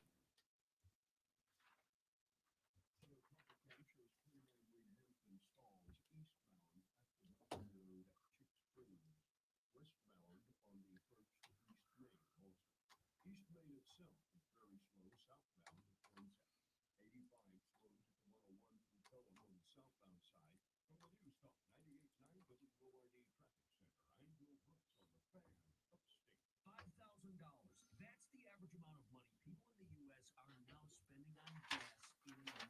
$5,000. That's crazy. If you drive, you have to download Upside, the free app that gives you cash back every time you get gas. That's right. You can earn real cash back with Upside just by buying the gas you're already buying. You can literally start earning cash back today. I use Upside every time I fill up. I've already made around $200-$300. You're putting gas in your car anyway. Why not get real cash back? If you like free money, download Upside. I'm saving the cash I earn from using Upside to help pay for a vacation later this year. Download the free Upside app now to earn cash back every time you buy gas. Use promo code MOVE5 to get up to a $5 bonus on your first tank. You can cash out anytime right to your bank, PayPal, or a gift card for Amazon and other brands. Just download the free Upside app and use promo code MOON5 to get up to a $5 bonus on your first tank. That's code MOON5 to get up to a $5 bonus on your first tank. Mad World Haunted Attraction is now open. Voted one of America's top haunts and #1 in South Carolina. Located in Piedmont off I-85 exit 35. Grab your friends and get ready to scream. Buy your tickets now at madworldattractions.com. Tune in this week to kick off with Bruno Valencia to hear the Swing Spotlight featuring Super Bowl winning quarterback Phil Simms. Brought to you by Balance of Nature. Balance of Nature supplements, changing the world one life at a time. This is the story of the one. As a warehouse manager, her job is to transform chaos into clarity and to see patterns where others see problems. Luckily, she's got a partner who shares her perspective. Grainger offers over 1 million industrial-grade products, backed by real person support. And Donovan, we'll come back to that in a few minutes. That's a good question. I will talk about that. Hello, how are you today? We are awesome. I'll speak for Rob because Rob is just completely awesome. I'm looking at him right now, and I agree. I am. No one could be more awesome than what he is right now. All right, hang on. I don't think she believed me.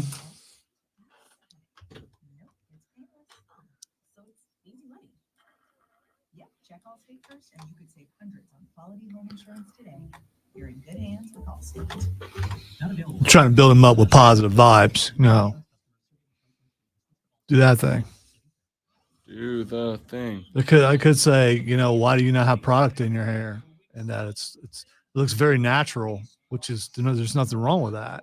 Yeah, I was lazy today. I'm waiting for it to actually go down and look like because he really has bangs. He's just hiding them by pushing them up. It'll come down and he's really going to look like, what people look like when Michael Jordan was playing.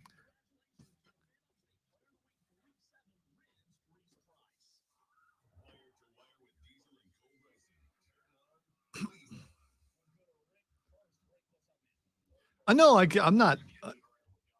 I think she has the most extensive wardrobe of anyone who's ever been on Kelsey? there. Because it's just something different every day. Or it's, when I say different, I mean completely different than the day before. Well, I would say with the Sports Center dudes, it's tough because you got to wear a suit. Like Right. There's only so many colors. And on top of that, I don't think they want their Sports Center anchors, rocking the big vibe suits, right? Like they don't want them jumping off the screen. But yes, Kelsey's got a different vibe every day. And I respect it. I respect the hustle. Yeah, it's a different kind of dress. In style and stuff. It's just.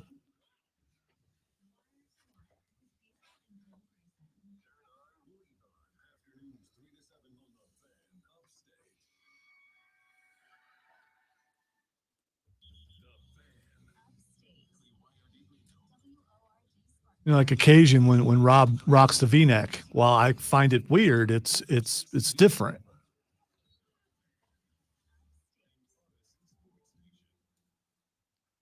Now he's got the U-neck on.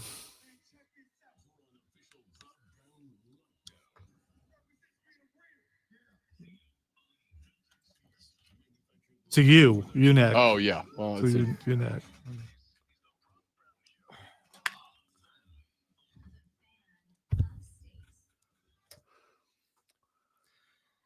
And here we go into hour number 3 of our 4-hour sports talk extravaganza.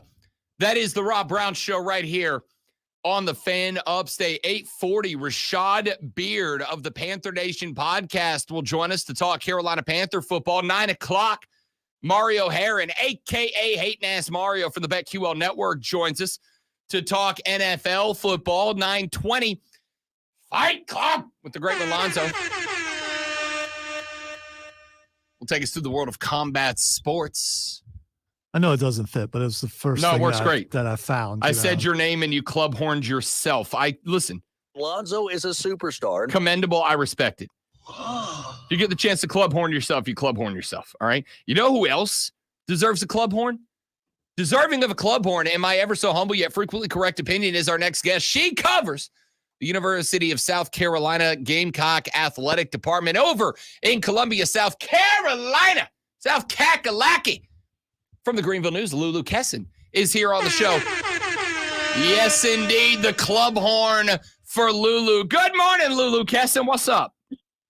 Good morning. Oh my gosh, I hope my dad is listening because he will absolutely love that horn thing. That's so funny. Good morning. Happy Thursday. Yes. Club horns for everybody. Absolutely. Let's dive right in. Obviously, last weekend, let me ask for your spin on the result of South Carolina, Alabama, because on one hand, all the props in the world, all the flowers went over there in a game that even I said, I think it's a butt whooping. I don't think this is going to be good. In fact, I told South Carolina fans, and I hope none of them listened to me on Friday, you may want to find something better to do with your time on Saturday because I think this thing's going to get ugly and get ugly quick. Going to talk about the apology. I came on the air on Monday and feverishly apologized for that. Very proud of the fight. Lulu Kesson, flowers to Shane Beamer and the boys for going out there giving it all they got. But also it kind of raised the bar for me a little bit, right? Like I'm like, okay, that's that consistently. I want to see that again. If they can go out and do that in Norman, Oklahoma this weekend, I will have a lot more optimism in this program. What was when that game finished and South Carolina made it an absolute fist fight in Tuscaloosa, when that game was over on Saturday and you were ready to write the write-up and put your thoughts out there on the internet for the world stage, what were your thoughts? I definitely think it was the first time where I truly could agree with either Shane Beamer or a fan saying that it really came down to one or two plays. I feel like Shane all season has just talked about, like, it's one thing, we're one step away, we're one step here. And I've kind of just been like, well, you did kind of 5 other things in the first quarter that really kind of changed the state of the game, et cetera. But, like, man, did they fight against Alabama? And you kind of have to acknowledge the fact that it really just came down to 1 or 2 fumbles, one in the second half that they could, or excuse me, second quarter that they could have gone ahead right before halftime. And then obviously the fumble at the end of the game in the fourth quarter, the 2-point conversion, like those are little one play things that had a huge impact on the game. So I think a lot of credit to LaNorris Sellers of how he played and how he handled himself. Playing in Bryant-Denny Stadium is not an easy thing to do. So yeah, I'm super impressed with how they played, but I do think that adds a lot to the expectations for Oklahoma this weekend. Yeah, and I think that's it for me, Lulu Kess. And I've for years I've made the joke that I never go above expectations, because if you raise expectations, then the expectations stay there. Nobody's ever said, "Hey, I expect less of you from now on. You're doing a wonderful job. Do me a favor and do less of that." And of course, sports fans are in that same boat, right? Like, now that we've seen what can be done. And not just in an environment where Tuscaloosa, yes, it's very difficult to play. Yes, it's very loud. But against an Alabama team that got embarrassed the week before that against Vanderbilt, like, I expected them to come out. And I will acknowledge Bama was not what I expected them to be. But also, it's a real good football team, and you went there and you went punch for punch with them for 60 minutes. Now I kind of expect that, and I don't think that it is unfair of Gamecock fans who will be disappointed if you don't get the same effort execution this Saturday. Right. And honestly, like, kind of got to give even more credit to Ole Miss for how they played, beating South Carolina in the dominant fashion that they did after losing to Kentucky, whereas we kind of didn't see that same amount of fight from Alabama after they suffered a pretty bad loss to Vanderbilt, like you said.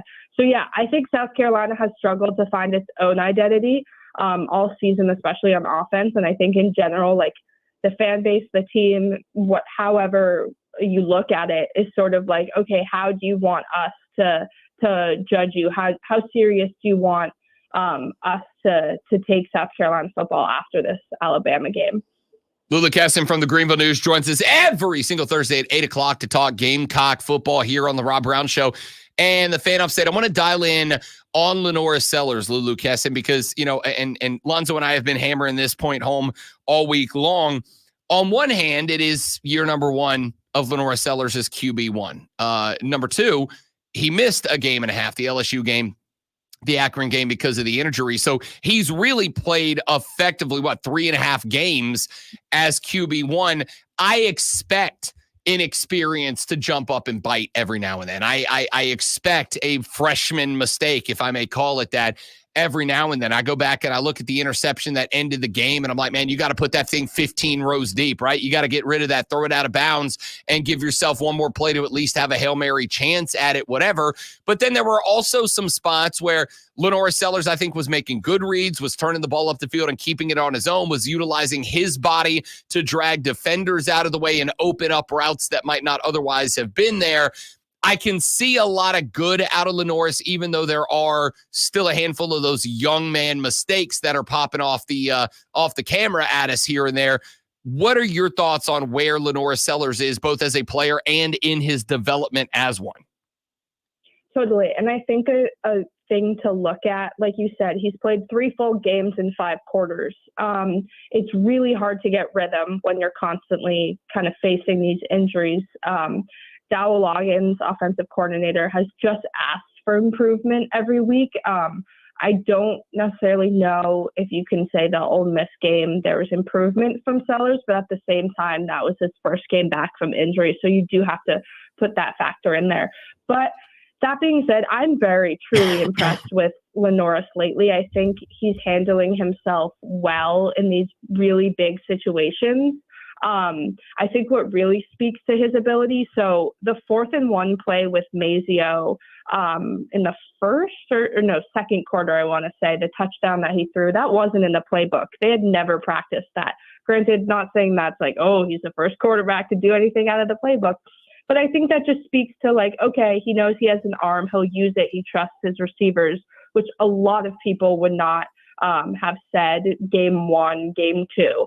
I think he gained his confidence against LSU running the ball and using Rocket Sanders, and he saw success overall, but it really wasn't until lately where he saw himself connect in the passing game, which is obviously a huge part of how quarterbacks are judged.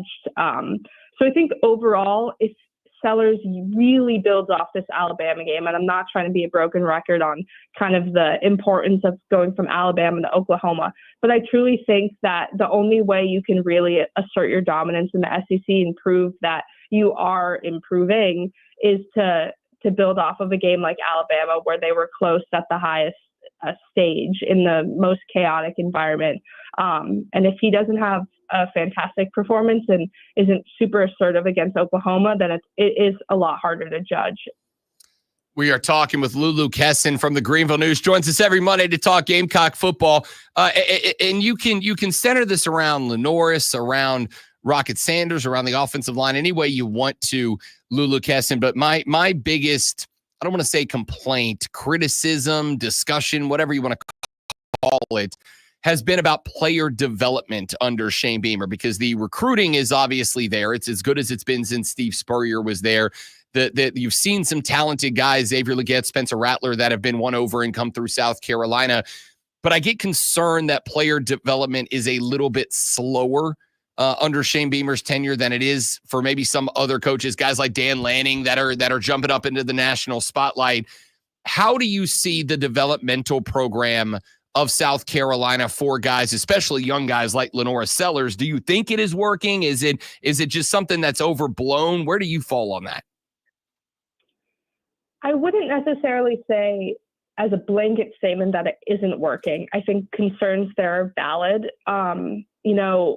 Part of me does really feel like game experience plays so much into development. And at the same time, you look at the talent that Shane Beamer's returning this year. Like, he's not going to get Kyle Kennard again, who was a transfer. Like, he wasn't a Shane Beamer built player. He's not getting Demetrius Knight again. He's losing a lot on defense, but he's keeping a lot on offense with Mazio, with Dylan Stewart, with Lenoris. I honestly think, and Josiah Thompson offensive line, I think those four and how they play, if they stay within the program, play from this year to next year will kind of be a huge test for player development with Shane Beamer, because I think those are kind of these four rare talents that he has as freshmen in the program, 3 of them being true freshmen.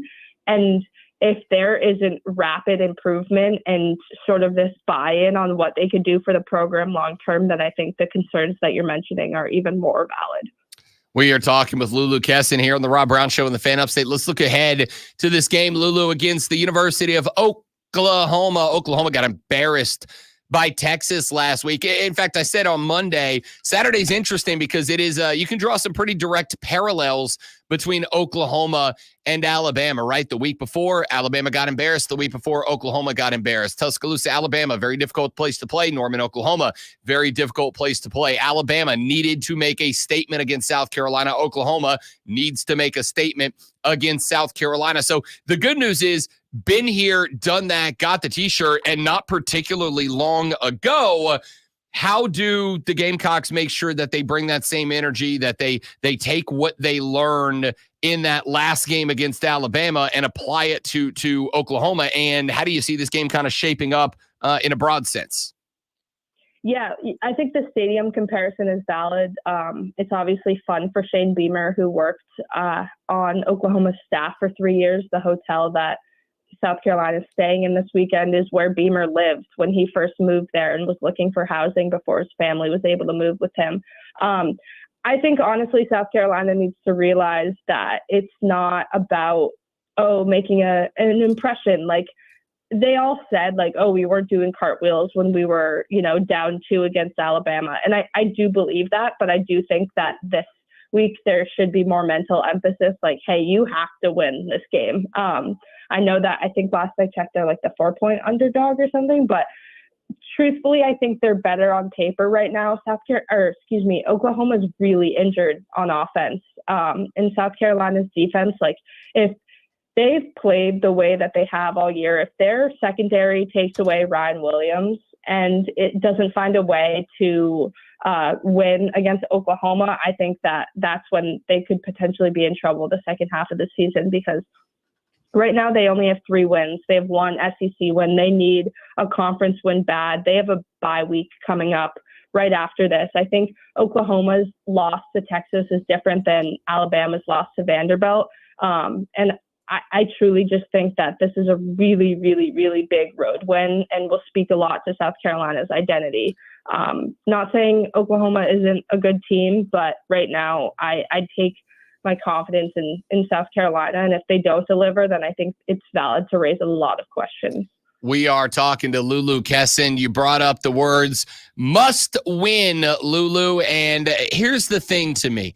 This game does feel must win to me, not in terms of making a conference championship game, making the playoffs, making a prestigious bowl, none of that. It feels must win to me because if South or at least must be uber competitive. It feels that way to me because it feels that like if South Carolina does what they did against Alabama and then they turn around and let's say they have another Ole Miss caliber performance against Oklahoma, I'm going to how do I trust that they're going to be able to keep anything moving forward at any point if they can't do it here? This game feels to me like it is a game that is at the very least must be competitive for Shane Beamer just to prove that the Alabama game was not a flash in the pan, right? Vanderbilt beats Alabama. They turn around the next week. They go to Lexington. They beat Kentucky. And it goes from, oh, what a fluke upset for Vandy to, oh, maybe Clark Lee's got a little something special cooking up there in Nashville, Tennessee. It kind of feels like this is an opportunity for Shane Beamer to have that same narrative, but they've got to compete for that to be set. Absolutely. It reminds me of the quote, you're only as good as your last performance. I think it's really going to be hard for people to take South Carolina seriously and not say it was a fluke, how they played against Alabama, if they go out and use that to fall flat. I think a lot of people expected out of the bye week that South Carolina would come out like red hot, whatever. I think they were sluggish. I think they were sloppy. I think they were slow. Not saying that's necessarily going to happen again coming out of the next bye week against A&M. But like you said, this is just a must-win game where it falls on their schedule, where they're at in terms of their own identity. And I think it'll prove a lot one way or another. All right, Lulu, we always end it with this way. One more time again. South Carolina goes on the road to Norman, Oklahoma, and knocks off the Oklahoma University Boomer Sooners if blank. If their defense doesn't fall asleep. I know that's a lame answer, but I mean, they have the worst rushing. Oklahoma's the worst team overall in terms of rushing this season. They have 4 of 5 wide receivers out on Saturday with 1 listed as questionable, so their passing game's impacted. South Carolina's defense, man, they got to allow Lenore Sellers to get on the field and do what he can do, because if not, they're in trouble. Lulu Kesson covers the South Carolina Gamecock Athletic Department and absolutely deserves every club horn. She joins us every Thursday at 8 o'clock to talk Gamecock football, and sooner rather than later, Lulu Kesson, we're going to be peppering you with some basketball questions too right around the corner. Absolutely, and that was a funny pun because of Sooner in Oklahoma. I didn't even. Yeah. You know what? You're my hype man now, Lulu. You are. You bailed me out on that. Lulu Kesson. You can follow her on X at Lulu Kesson with a K, Kessin. Make sure you do, as the Gamecocks are on the road at Oklahoma this Saturday. Lulu, you are the best, ma'am. Thank you as always. Thank you. Have a great weekend. I'll talk to you next week. Yes, you will. Lulu Kesson from the Greenville News. Appreciate her time every Thursday. All right, let's take a break. We'll come back. We'll talk some NFL football next. Then we flip it up on the final segment of this hour. Talk to Rashad Beard of the Panther Nation podcast. We'll talk some Carolina Panther football. Then Hayton Asmario joins us at 9 o'clock to talk about the rest of the National Football League. Then Lonzo walks us through Fight Club. Also, stay tuned. We got some tickets to give away. We sure do. Before the end of the show. We sure do. For Furman Homecoming. Somebody's going to see Furman footy. You know what else we got to talk about today, Lonzo? Do you know what today is? You know what today is? You know who we celebrate today? Do you know whose name shall be proclaimed throughout the course of the show today? And I'm shocked I haven't even brought it up yet. I was going to say the show's halfway over, so I don't know. Rat Daddy! The Rat Daddy back in action tonight. Saints Broncos, a little Thursday night football. Talking about that and more coming up on the Rob Brown Show on the Fan Upstate. QC. All right, guys, quick reading. We're back. Stay right there, and we'll run through the chat. Y'all don't go anywhere.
Matthew hitting us up from the greens. I love it.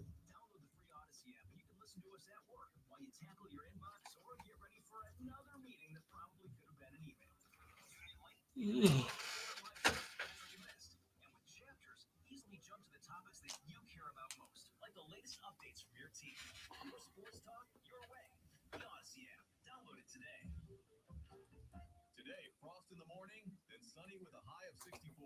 Weather brought to you by Robert Half. Robert Half's recruiting professionals use their award-winning AI to connect businesses with highly skilled talent. Learn more at roberthalf.com/talent today.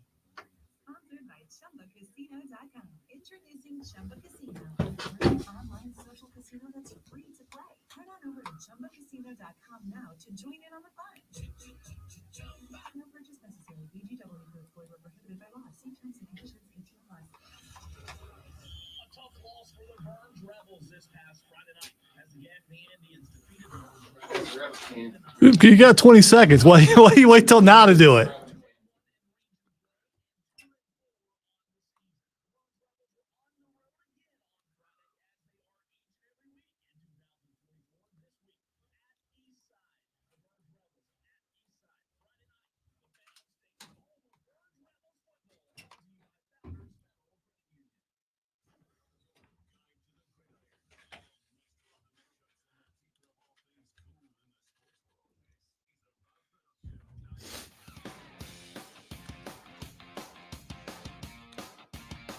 It sure is the Fan Upstate. Welcome back, ladies and gentlemen. Rob Brown, the great one, Lonzo with you. Rashad Beard of the Panther Nation podcast coming up here in just a few minutes from right now. We'll talk Carolina Panther football with Rashad Beard. Looking up and down the NFL slate for the weekend. It's an interesting one. Because there are some games that I think have big time narratives on the line, right? New England, Jacksonville. Jacksonville's a 5.5 point favorite. If Jacksonville doesn't win this game, and I do want to issue like a quarter of an apology to Trevor Lawrence, because I banged the drum pretty hard on TL16 on Sunday last. I banged the drum pretty hard on TL16 on Monday last. And I said, I'm kind of getting to the point where I don't know if Trevor Lawrence is a franchise guy. I don't know if he is a franchise guy. I don't know if he's got it, right? But I had a couple of people text that day and say, Rob Brown, he's getting hung out to dry by his receivers.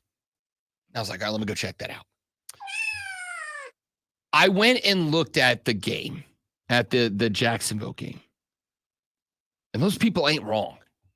Trevor Lawrence had at least, and I missed one or two of them because it was the morning game and I was trying to get my life together Sunday morning. No, my life's got to be together by 1 o'clock. Was trying to get my life together Monday morning. Does or that Sunday ever morning. happen any day where, No. where life is okay? No, but it All doesn't right. stop me from trying. you Okay, know? it's a goal. I was trying to get my life together, so I missed a couple. Trevor had at least 3 not passes dropped. 3 touchdown passes dropped. And listen, being an NFL wide receiver is tough. It's not easy. All right, it's a tough job.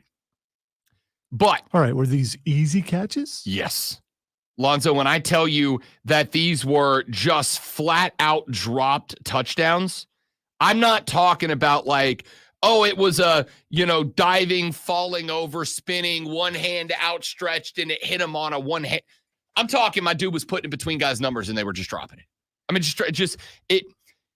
it was bad enough that I am absolutely willing to issue the apology here, because I would go one step further with that and say it's not just about the drops, but if I've got a wide receiver who breaks the trust of my quarterback like that. If I got a wide receiver who creates a world in which the quarterback is justifiably apprehensive about throwing to him because that receiver keeps putting the football on the turf, it makes the quarterback's job more difficult. It effectively allows the defense to eliminate a wide receiver without having to do anything special. So you are blaming the team and saying he needs to change the scenery. No, I'm blaming the wide receivers. Okay. All right. So but you're not saying that if he was on another team, the receivers might have caught the ball. No, I am saying that. I'm saying Trevor Lawrence ends last week's game with a win and probably a 4-touchdown day. Or maybe not a win, but at least it's competitive. They got hammered by the Bears. Trevor Lawrence ended the day 23 of 35, 234 yards, 2 touchdowns, 1 pick. Now, pick wasn't a good one, but he probably ends that day more like 27 of 35 for 290, 4 touchdowns and an interception. In fact, he probably has numbers that are flip-flopped with Caleb Williams, 23 of 29, 236, 4 passing touchdowns and 1 interception day, just if he has wide receivers that catch the football. This is not me placing it entirely on the wide receivers because there were also some real bad throws from Trevor. I mean, he just missed some guys. There are some spots where he's got guys running across the middle of the field and he's just not seeing them. And there are still a lot of concerns that I have about, I'll put it this way. I don't think Trevor Lawrence is ever going to be in the same breath as Patrick Mahomes. I don't think he's ever going to be mentioned in the same breath as Josh Allen. But do I think he's good enough to win? Do I think he's good enough to win a Super Bowl with the right team built around him? Yeah, I absolutely do. I think there's still plenty of missed throws. I think there's still plenty of missed open wide receivers. But TL can only do so much. If he's sticking the ball into the chest, I think it was Gabe Davis, who did have 2 touchdowns in this game. He also had one that hit him right in the numbers in the end zone, and he just couldn't hang on. I think Brian Thomas Jr., who has been very good and is a rookie, we have to remember, is a first-year guy.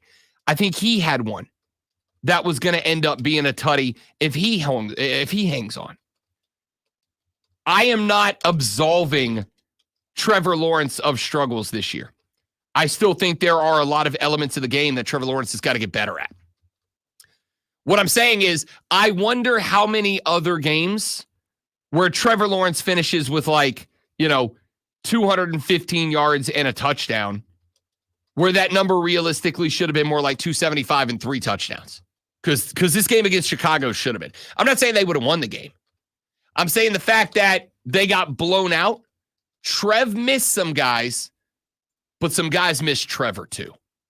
I wanted to circle back around.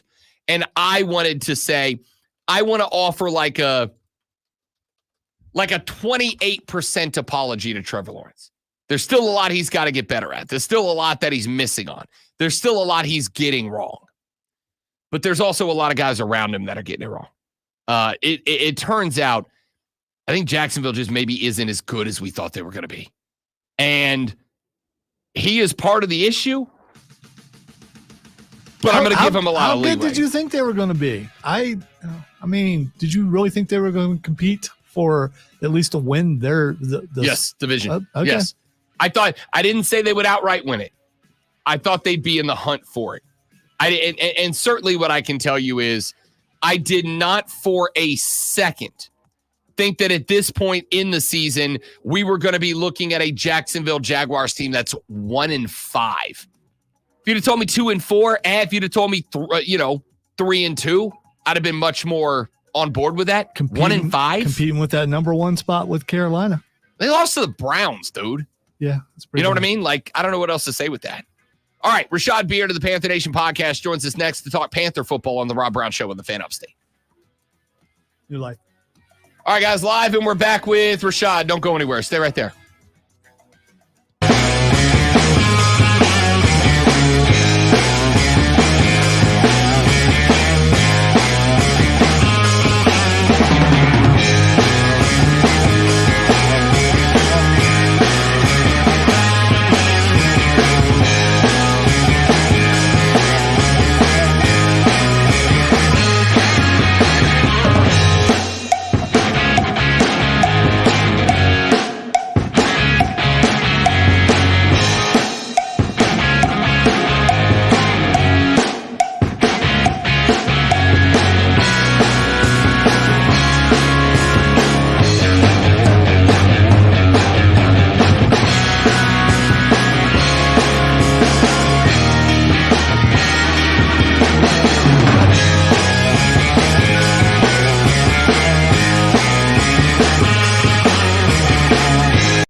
Rashad Beard, what's up, fella? What's up? I missed the red day. What's up with Man, this? had to break out the old 23 today, baby. No, you missed the number. I know we're both wearing red. The 20s. You need a number in the 20s. Yeah. Also breaking out the old classic throwback Eddie George. I got 27. You got 23. So I don't know. I don't know what 20 number you'd want though. My favorite, Rashad. Who is that? Like, You who's could that? Go with 24, maybe. Who's I don't that know. throwback role player from back in the day that you loved? Like that Z wide receiver, that cornerback in the nickel. Like, who's that throwback role player that you loved growing up? Probably Ricky Pro. Ricky Pro is a good answer. Yeah, he's probably the role player for the Carolina Panthers. Playing opposite of Steve Smith and Moose, he was kind of overlooked. But Ricky Pro, just off the top of my head, is probably the best. That's a role great player. answer. Well, don't act surprised. I mean, of course I'm he's not gonna surprised. give a great answer. This is you know. that joke that like dudes can just sit around and like name old football players and have the time of their lives. That's it for me. Yeah. We used to have a receiver back in the day named Keith Poole. Do you remember Keith Poole? Keith Poole, I do not recall. Keith Poole, I think Keith Poole played for the Saints before the Panthers were a thing. So it's like it's been a minute. But I loved Keith. Board number 83. This dude was like the definition of that like slant wide receiver that all you do is throw it to him, he'd pick up. He was Wes Welker before Wes Welker was cool. Okay. He was also born in 1974, so I mean, he was. Yes, he is older than me by a lot. I brought it up, Rashad, because I broke out the Still Jordan younger- jersey today, younger but I than said me. earlier in the show that the next jersey I'm buying is a Tony Kukoc jersey. And I realize that like Nice. there's a lot of dudes out there who don't know who Tony Kukoc is now. Hey man, elite Tony Yeah. Kukoc was nice. Yeah, he was nice, man. Brad For Hoover. sure. You got a Brad Hoover. Brad over Hoover's a there. good Yeah. answer. Brad Hoover solid. That's a good one. Yeah, that's a good one too. I used to have a Brad Hoover jersey.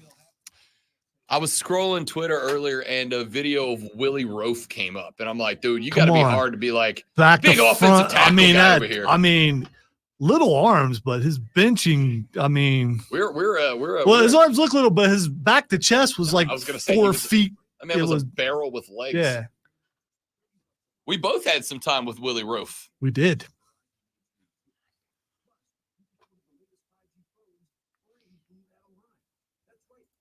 He would throw his glasses on, and from the head up, it looked like a big ass nerd. Yeah, and then when you see how big he really was, a big dude.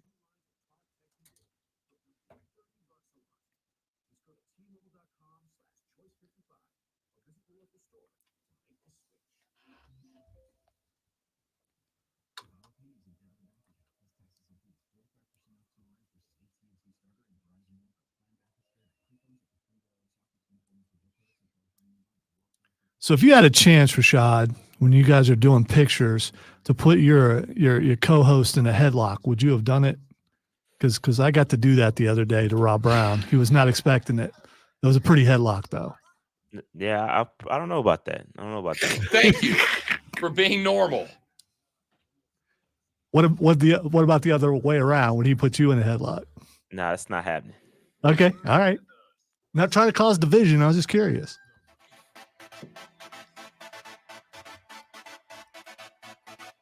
Every Thursday morning at this time, we are joined on the stream by one half of the Panther Nation podcast to talk Carolina Panther football. Up the road we go to Charlotte, North Carolina to welcome in the one, the only, the man, the myth, the legend himself, Rashad Beard, joins us here to talk a little Big Cat football. What up, Shad? How we doing, big dog?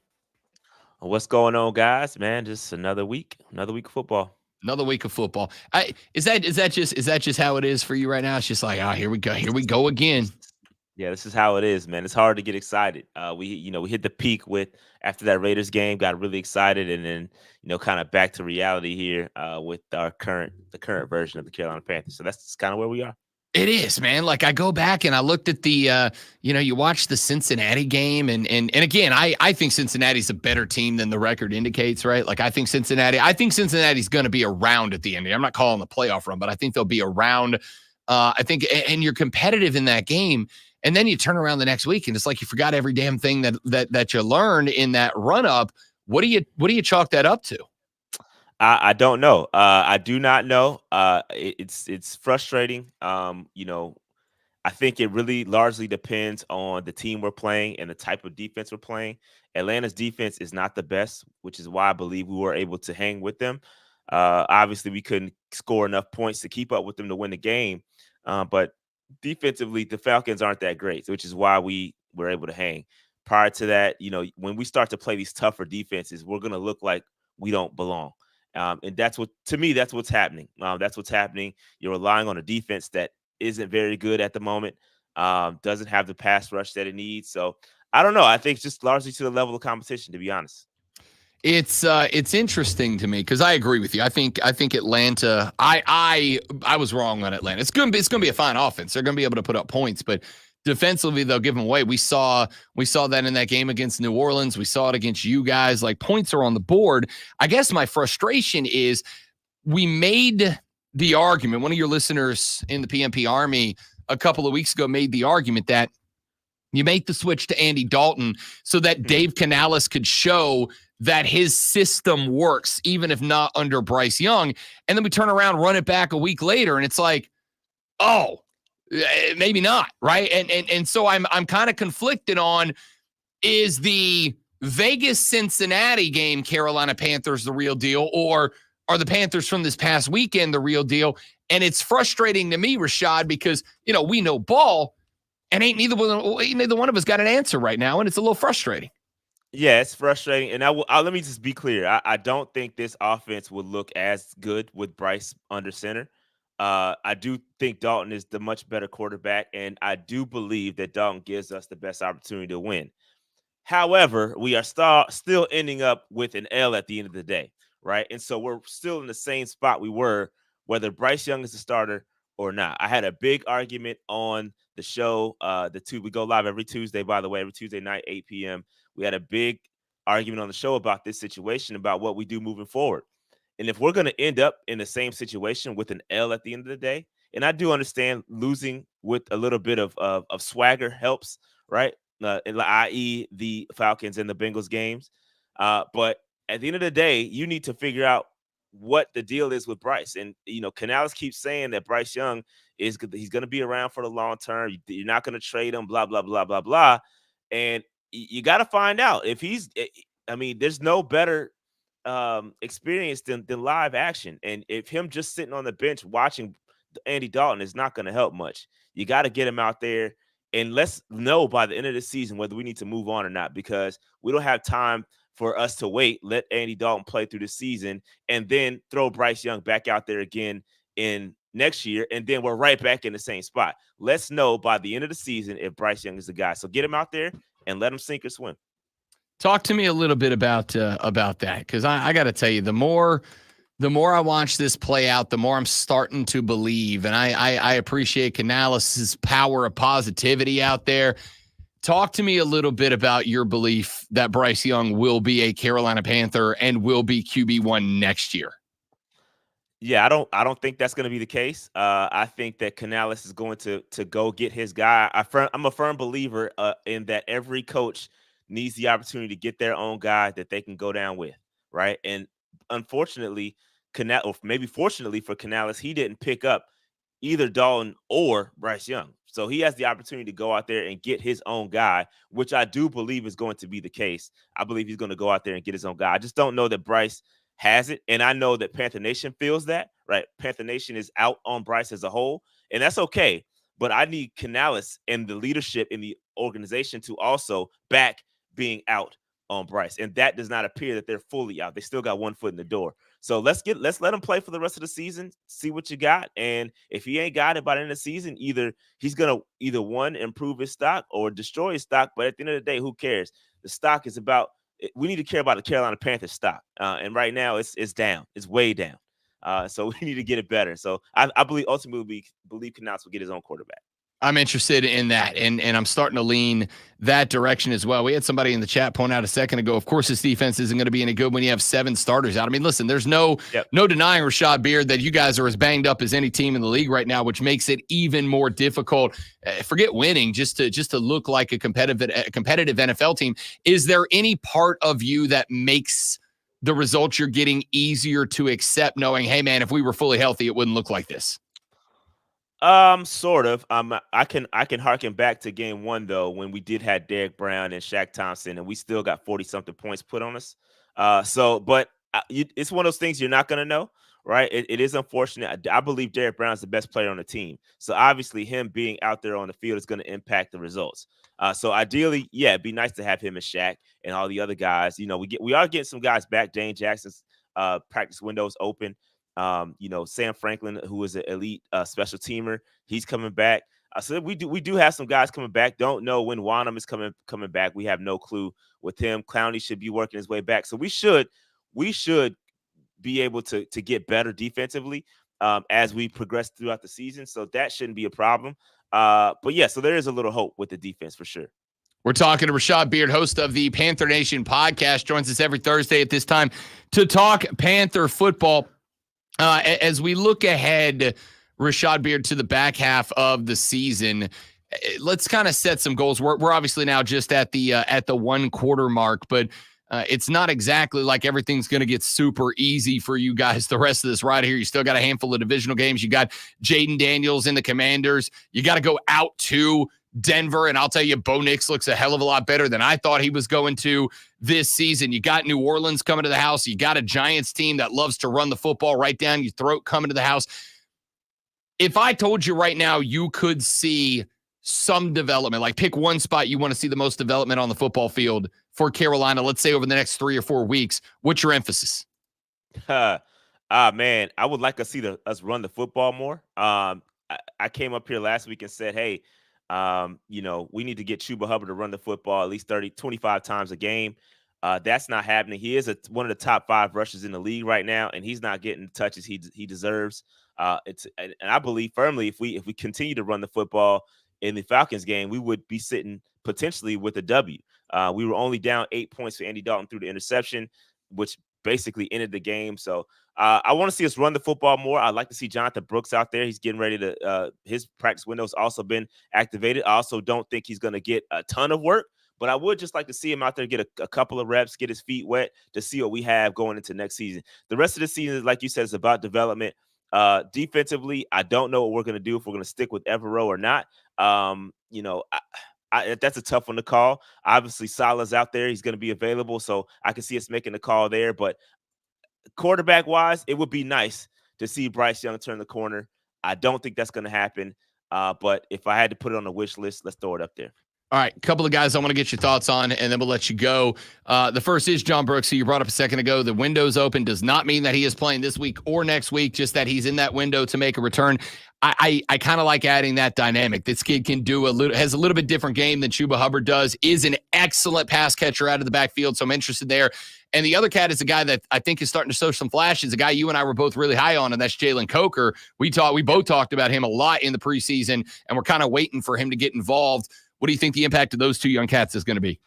Yeah, man. I'm interested. I think that, Miles Sanders is basically looking at his replacement right there because everything Miles Sanders can do, Jonathan Brooks is good at too. He can catch out the backfield. So basically, everything you see when you see Miles Sanders leak out and on a wheel route, that's going to be Jonathan Brooks moving forward.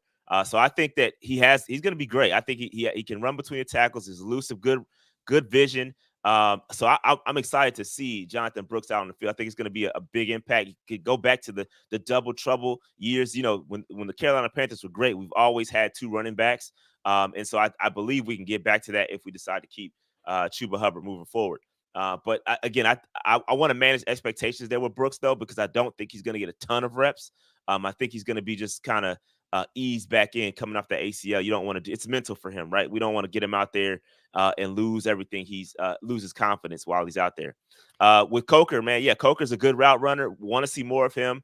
I think he is the Adam Thielen replacement. If you think of what Adam Thielen does, Coker does that as well. Not the fastest guy in the world, but he's a very good route runner, solid in open space. I believe Coker is our basically wide receiver 2 of the future. I don't know if he can creep up to wide receiver 1, but he's best case for Coker, I believe, wide receiver 2. So let's see him continue to develop. And yeah, that's what I see out of those two guys. And last one, Xavier Legette starting to kind of get comfortable finding that end zone, boy. Yeah. Legette, man, I love the celebration dance, man. I was doing it in the stadium when he scored. So what you do right now? What you do it right now? Horse, yeah. We show it to us right now. He's doing it. You can't see he's doing it. No, I need the. There it is. There it is. Let's go. I love it. Again, we've been needing a wide receiver, one around here, and I believe he's turning the corner. And again, I understand that's why you play Andy Dalton, right? You're probably not going to see those flashes, but the good news is that those guys are going to be around for a while, right? You can develop those guys over time. I believe the quarterback position needs to be fixed, but at the end of the day, man, those guys are going to be great. I do believe we have a solid core moving forward. We just got to struggle through this to continue to struggle. I mean, that's just where we are as the Carolina Panthers. We're struggling right now. By the way, I saw your boy in the Army dropping by saying me and Zoe look like the new kids on the block. I'm a little hurt. I'm gonna get through it, but I'm a little hurt. Yeah, I don't know why. I'm too old for new kids on the block. Probably like the Osmonds. If we all right, you're making it worse for you. You're making it worse for you. No, Stop. No, if we want to get as vanilla as we can, you can't get more vanilla than the Osmonds. Rashad Beard, host of the Panther Nation podcast, joins us every Thursday at 8:40 to talk Carolina Panther football. My man, good luck. See you Thursday. Yeah, man. Hey, it's gonna be rough sledding. I do think we lose to the Commanders, by the way. But yeah, it's gonna be tough. Rest of the way, it's gonna be tough. You lose to Rob Brown's Rookie of the Year bet, Jaden Daniels. Ain't no shame in that game, son. He's cooking right now. It must be nice. I feel bad. Rashad Beard for the Panther Nation podcast. He does not feel bad. No, he does not. Look, he's no, I'm telling you, don't feel bad. I got stuck, but I'm here. Look, his computer felt bad. He's like, let me just take Rashad down. Man, I wish he'd get that thing out of his eye. It's just like, it's just pulling. Ladies and gentlemen, the Jaden Daniels of Sports Flashes, Lonzo. That new kid's out. Come on. New York Liberty are on the cusp of winning the WNBA championship after an 80-77 win over the Minnesota Lynx. Bet you didn't know they were still playing. In Game 3, Sabrina Ionescu, not Caitlin Clark, knocked down a 3 from 6 foot behind the line with 1 second left in the clock as part of a 13.5 rebound, 6 assist night. The LA Dodgers shut out the New York Mets in Game 3 of the NLCS, 8-0 last night. Walker Buehler made his first playoff start in years, going 4 innings and giving up only 3 hits and no runs. The Dodgers had 10 hits on the night, including home runs from Enrique Hernandez, Max Muncy, and Shohei Ohtani. Tune in tomorrow at 7 p.m. as the Burns Rebels head to East Side to take on the Eagles. It's Burns versus East Side right here on your home for Burns Rebels football. The Fan, Upstate.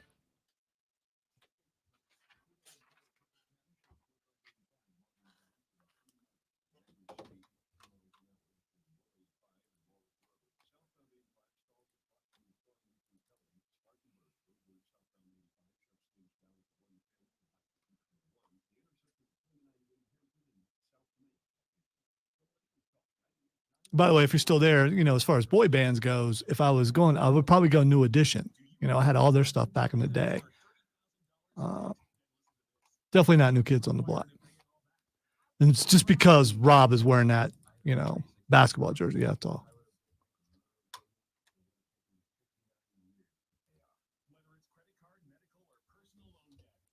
Should I look up which New Kid wore the basketball jersey? Was it Donnie Wahlberg?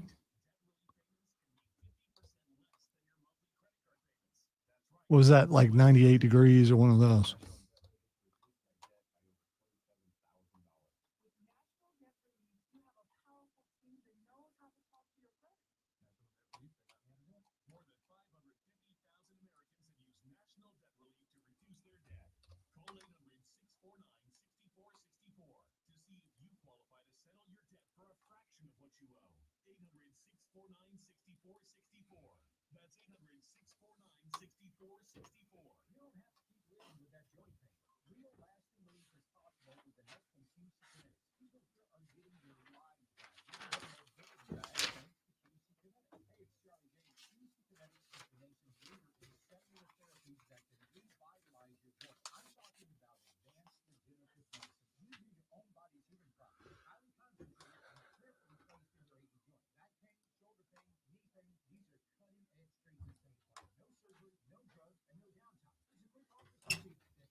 Trying to figure out which New Kid you look like. I can't remember who wore the jersey. Was it Donnie Wahlberg? I'll say Donnie.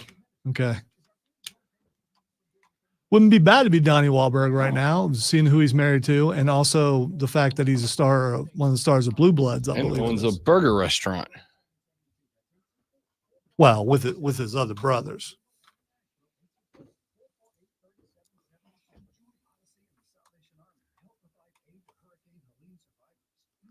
Cool Kev, what up, big dog? Clearly not hanging tough. How about Rashad doing the XL? Love that. Oh, got some Mario. Couldn't get him to do Jim Bob Cooter, but he'll ride a horse.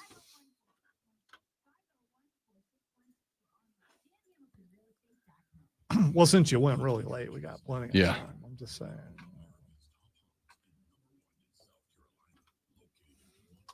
So at the end of Fight Club, I'm going to go ahead and give away those tickets. Perfect. Because there's something that needs to be read, and I know that you're not going to read it because you didn't. You don't have it. No, I got it. You. I have the email. I just didn't know we had a read. No. You would if you did that thing that we were talking about earlier.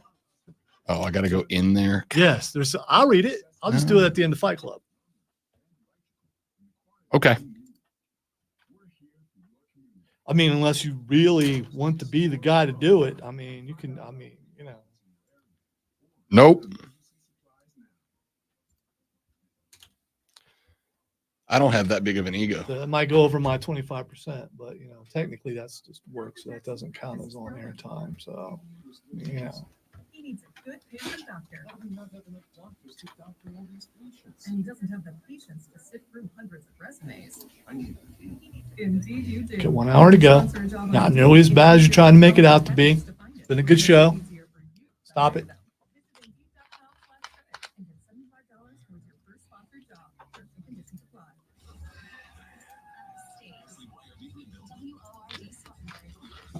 Mad World, first break. Mad World, first break.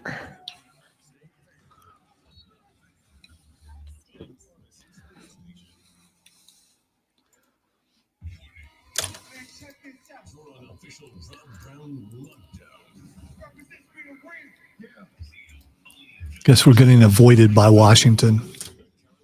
Do what? He's in Washington and just not here. Never mind. Oh, Mario. Yeah, it's okay. I know who he was. Yeah, I was being cryptic on purpose. No, you can just call him out. It's fine. I would never do such a thing because he's not here because you didn't send him the invite. I did send him the invite like 2 minutes ago. Yeah, dude, it was like 30 seconds. You have no concept of time today. No, it was like 6 minutes ago. It's just Mario's just big timing us. That's all. He's all, I'm a nationally syndicated producer now. Oh, there he is. All right, never mind. Never mind. Don't Don't tell him that you were dogging him Don't while tell he him was that we were- gone. yeah, don't tell him I was talking crap. He's not surprised by that. Shouldn't You know, also, yeah, really smart to send a link to a guest right at 9 o'clock when they're supposed to go on, and not the 5 minutes before. Like yeah, you're that's what supposed I was to. just pointing out. And he's like, "Oh, I did it 6 minutes ago." No, he didn't. No, you didn't. The other No, thing you I did get, not. since we're starting off this way, Mario, you would love this, and I know you've always wanted to do this. Got to put him in a headlock just a couple days ago. It was beautiful. Oh, and there are photographs. We just don't have them yet. So all right, listen. For those of you that are like, what is he talking about? We did school picture day earlier this week. All right, 2 days ago. We did school or yesterday. you had Was it what? yesterday? 2 days ago. 10 wardrobe changes. We did school picture day, and were you you know, in a jersey? I was in 4 different jerseys. Like I said, 10. Yeah, I went. They listen. They go. You got 15 minutes to take the pictures you want. Hey, you know how many times they go, hey, here's a professional photographer and you get to call the shots. It doesn't happen. You take advantage, right? So we're up to, well, I one of had the more things- wardrobe changes than he did, but the camera loves me. One So, of the I mean, things that we wanted to do was recreate a really cool wrestling tag team picture, the two of us, so we could have like a cool everybody does Mario like the cool like back to back arms crossed pose, like look at us, we debate, like nah, we're fun, all right. So we did that, and as we're doing this, and the photographer's like click click click, all of a sudden Zoe just straight up sleeper holds me, and then I'm just there. I'm just getting choked out by my own executive producer here. Nope. Again, I do not belong to you. By an executive No, producer here Let's fix it again. The executive producer in the building. in the whole building. Yeah. No, it is the truth. And I'm the only one with, I mean, you want to go look at our door? No, Lonzo. It's no. above your name. I don't know why it is. Wow. Devontae Adams is a Jet now. Betting hating ass Mario. Mario Heron from the BetQL Network joins us every Thursday at 9 o'clock to talk NFL football. I guess I'm done. Is this I was on Tuesday BetMGM tonight, and my answer, which you heard to Brad and Ryan, was no, because the problems that the Jets have right now aren't that they don't have wide receiver talent. They do. The problem is Aaron Rodgers is 41 years old and getting the crap knocked out of him every week. I do not think that they are a playoff team because they got Devontae Adams. What's your take on that? You're putting sprinkles on a pile of crap and then trying to tell me it's ice cream. I think that's like what this whole trade is. You're right. They're not a playoff team. They're not one of the best teams in the NFL. They're a team that's not well coached. They're a team that through 7 weeks of the season, you have had to change the head coach, and then you've had to change play calling. That, probably 100% of the time usually does not lead to a Super Bowl doing that mid-season. It just, kind of never happened and probably never will happen. Like you said, you get Rodgers at 41, maybe at 35, this could work better. Maybe at 32, this works better. But you're at the point in his career where he can't, and we're at a point in the NFL where you have to be a mobile quarterback to be pretty dangerous in this league. He's not mobile anymore.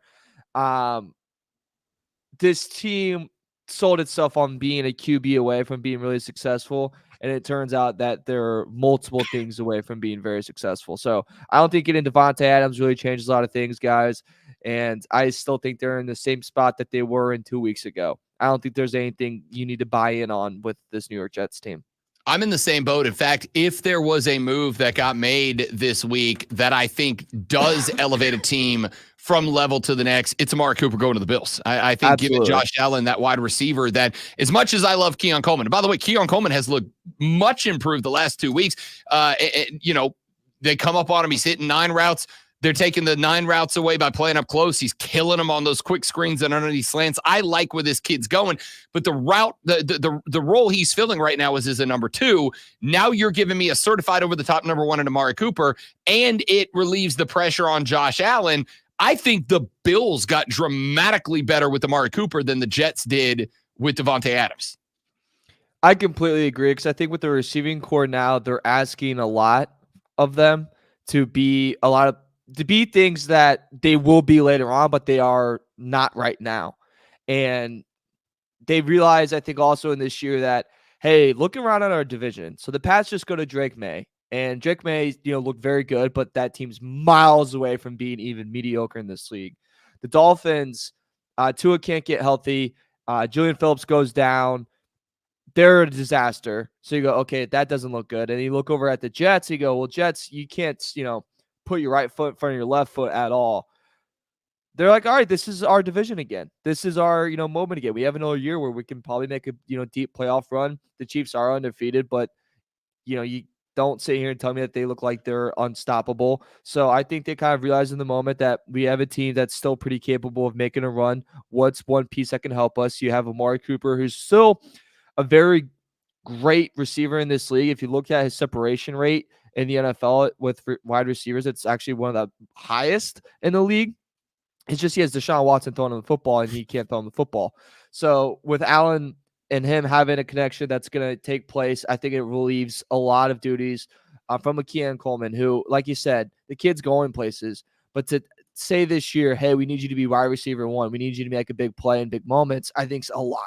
In 2 years, you want to do that? Absolutely. I think it's going to work out for you. But not every receiver can come in and be, Malik Neighbors, Marvin Harrison Jr. right away. It takes time. So I think it, puts Bills in a whole different category. I think it seals the division for them.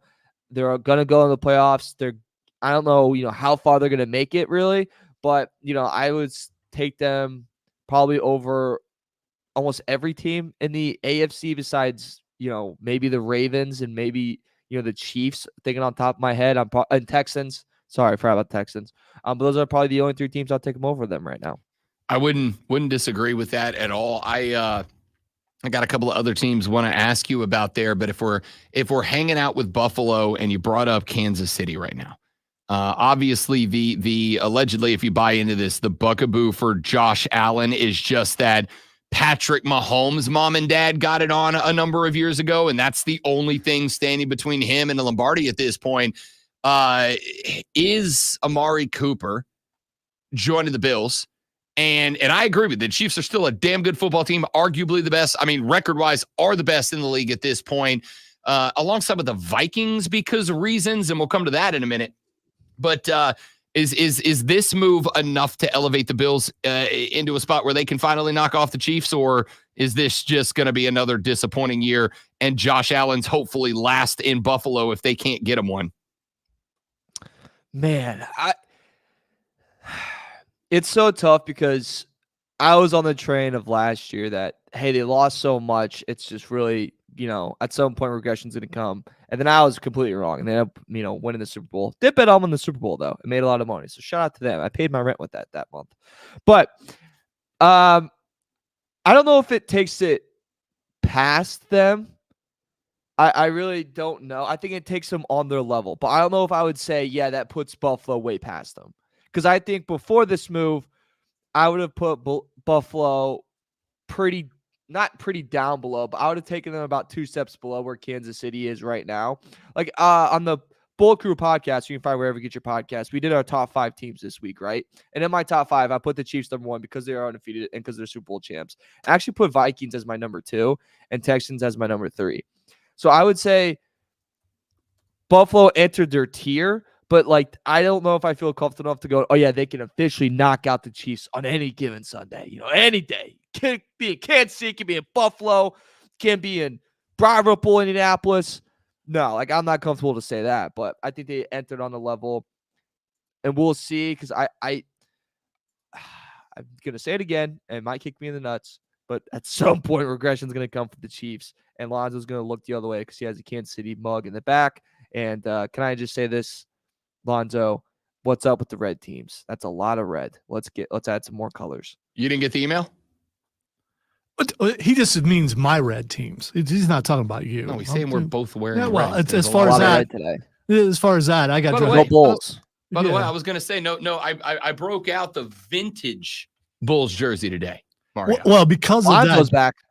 Because of that jersey, we got called new kids on the block earlier. And it still stings. But no, Kansas City is not going to regress because here's the thing.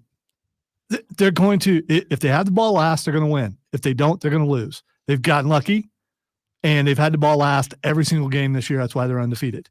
And I no longer am nervous. What's the point? Because every game is like that. no matter who they play. They're not going to blow anybody out. And although that is true. they don't have a receiver, they have people who understand their system. That's why guys leave and they come back. Patrick Mahomes just talked about it. I believe it was yesterday. Why these guys work when they come back, because they understand the system. Not only do they understand the system, but Andy Reid understands them as players. So that's I mean, would we love or they love or whatever to have that big time number one receiver? They may already have that. Xavier Worthy could be that guy. I was about to say, I don't think you guys need to like really make a move for like a bid wide receiver, because like you said, the system's working and there's something in place, and you don't. It's like the Tom Brady thing where like every receiver you plug in works there, and you have young enough talent where like Xavier Worthy is going to be a number one in 2 years. And like he's suitable enough now where like you win and you're fine. Yeah, I don't disagree. We got a few more minutes here with Hate and Ask Mario. Mario, you got Broncos Saints tonight. I've given on us. We suck. We stink. Derek Carr ain't it. Spencer Rattler. Rat Daddy is QB1 of the future. No, do not pick up on the he's Rat not. Daddy thing. Rat Yeah, it's Daddy so bad. is It's the not. future. Dennis Allen can catch the smoke on site if I get the shot at it. All that being said, I don't care. Bo Nix looks better than I thought Bo Nix was going to look this year. Maybe I was wrong on Bo Nix. He confused the crap out of me.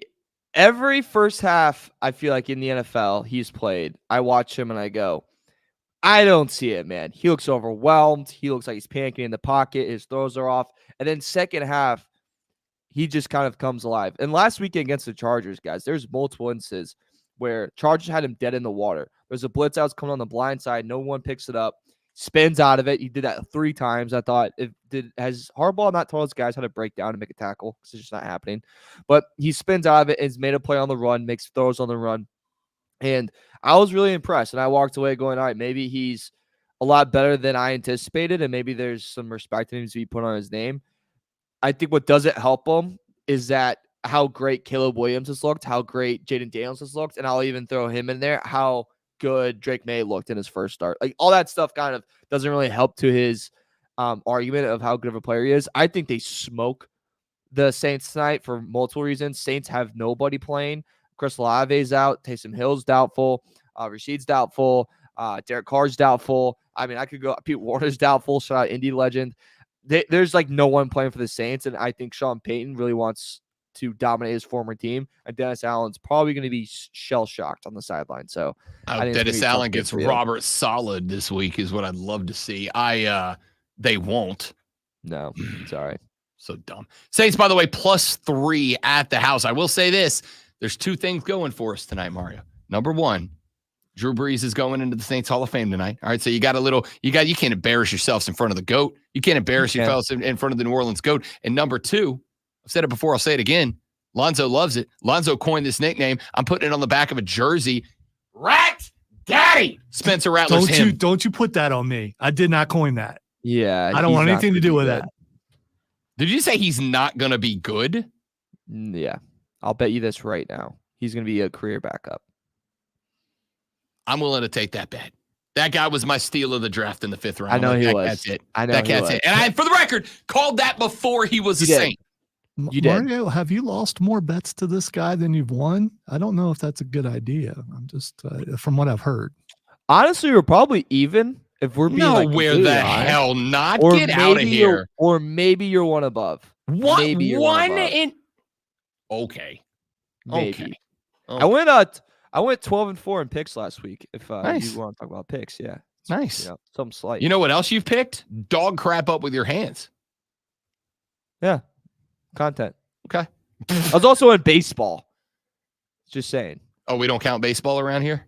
I mean, I'm just saying that's like, my nephew at 6 years old and probably could beat me in baseball. See, he's I'm on awful. talking football. You have him on talking football, and then Talking football, Mario, until next Thursday, because it'll be NBA regular season by then.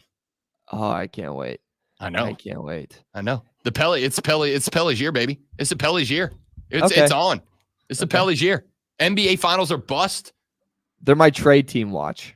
Oh God. I have a list of 4 teams that are my trade team watch. Trade what? To trade away or to make something happen? Because I got to tell you, I'm Trade running out. away. I'm ready. Oh God. Do think- we have Weight Watch on Zion? How's he looking? He looks real good. really He looks real good. Okay. All right. All right. He looks Yeah. jacked, actually. Yeah. Yeah, he He looks, looks amazing. real good. Yeah. Which of course means that he'll be a freaking Nick by March. I think that I'm low on the Knicks. Why? I think every Because team he's that going to the tries Lakers. to go. I think every team that tries to go all in sometimes makes one extra move that doesn't make sense, and I think that Karl Anthony Towns is the one extra move that just. How does that a lot make of sense? Julius Randle has been a pine rider for years now. They finally get a big man that can stay healthy. Okay, and how good is he on the defense side of the floor that Tibbs, screams his head off at? I mean, How good is he at that? You don't win the NBA with defense. What's your? Are you gonna play Mitchell Robinson? So when Mitchell Robinson comes back in like 6 months, I'm being sarcastic there, but still, I am very interested to see how him and Cat go out on the same floor together. I don't think that's gonna be great, and I think him and Tibbs are gonna butt heads all season long. By the way, And he you have a- lost. What? Go ahead. No, finish up. No, I'm just saying. I think that this whole experiment, and we're gonna bring it home when you're bringing in a player that last time around with this coach didn't work great, and then you broke up this, Villanova Knicks. I don't think that's a good idea. You did break up the Nova Knicks, which is disappointing. By the way, I am so in on. He said buttheads. Yeah, no, it's That's fine. This guy can't. I am so in on the revenge tour of DiVincenzo, trying to actively Same. fight the Knicks bench. I'm so in for that. I'm higher on the Wolves now. I'm Yeah. really like I love. You give Ant more attitude, okay? Yeah, I'm here for it. By the way, I'd like to congratulate you for making yourself persona non grata down here, saying Spencer Rattler, former Gamecock, is going to be career backup. I'll get you when you're wrong. The man's going to the Hall of Fame, Mario. First ballot Hall of Famer, Spencer Card. Spencer Rattler's on the way. Hey, Yeah. good stuff, buddy. Talk to you next week. Hey, always a pleasure. I'm Mine. Red. Hating ass Mario Heron from the BetQL Network joins us every Thursday at 9 a.m. When we come back, Fight Club with the great Malonzo. We talk boxing, MMA, pro wrestling next on the Rob Brown Show in the Fan Upstate. Now world. All right, big dog. Appreciate you, buddy. Appreciate it. Thank you, guys. Yep. Love the jersey. See red. See you, buddy.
It's been years in the making. Okay. Just a week and a half away from South Carolina Comic-Con Junior. Chance to meet Kane. The mayor's coming. Yep, and so is Lex Luger, and so is Hacksaw Jim Duggan. Oh! And Eric Roberts. And who? Eric Roberts. We talked about that before. He wasn't sure who it was. But you've seen him before.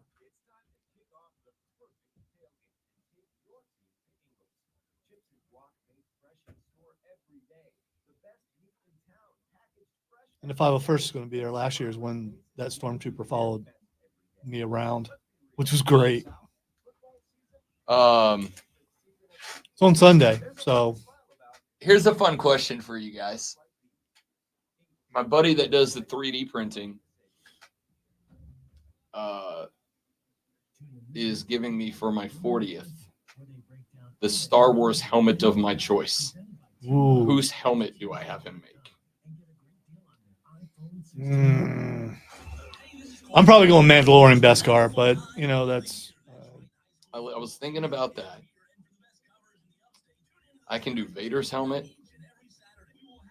I'm not going to do a Stormtrooper because down the line it'll be a little while because I got to pay for the materials. But he's going to make me a full set of Stormtrooper armor. So not a Stormtrooper because I'm getting that eventually. What helmet do I get? You got to go Mandalorian. You could go Boba Fett, I suppose. That's classic. I have been pooping on Boba Fett for years. He's a terrible character. He's terrible. He's an awful bouncer. Series was not good either. No, it wasn't.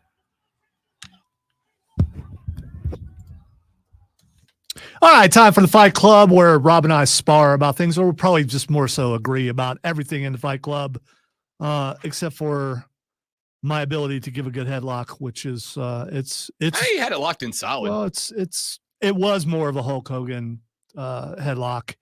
I should have went with more of a a chokehold from UFC, but I didn't want to have to deal with HR. I have a question. I thought you were HR. Well, it just depends on if there's no other manager in the room, then I'm HR. So, or if the manager that you're dealing with is a problem, then you need to talk to another manager. In which case, I could be that guy. Probably don't want to come to me though, because I will try to reason probably too much. The BCC last night again came in and beat everybody up. Just about everybody except for the EVPs, who just stood there and watched everyone get beat up and would not go in the ring and got chastised by other wrestlers by the fact that they wouldn't go in the ring. They just looked shocked. So my question is this the NWO? And if it is this the NWO but better? I'll tell you what I find interesting here, and then I'll answer that. AEW has, I think, kind of hit a bit of a plateau. Right, like there's some interesting storylines that go on. The Brian Moxley storyline was interesting. You've got some of the ones with, but I also think they've kind of hit a plateau in some spots where the what has been in the past, what felt like wrestling storylines that the wrestlers were allowed to kind of have some freedom in, have kind of they've just kind of stalled out a little bit. This is an interesting dynamic because I think it gives them the opportunity to hit a reset. I haven't seen last night, but I did see Moxley's promo in the back of the truck where he's like, I hate what AEW has become. You work for me now, and like going off. And I'm like, all right, you've got a chance for kind of a hostile takeover angle here, especially if it also allows you to portray the EVPs as kind of chicken boat and, afraid to fight back in this spot, which gives you the potential heel turn down the line when they eventually stand up for AEW. But I think it lets you put kind of push a hard reset button on the creative side of AEW, which I think they desperately need. So I think I'm going to say the answer could be yes. See, here's the one problem I have with it, at least so far, other than the EVPs. This is more of battles with mid-card people.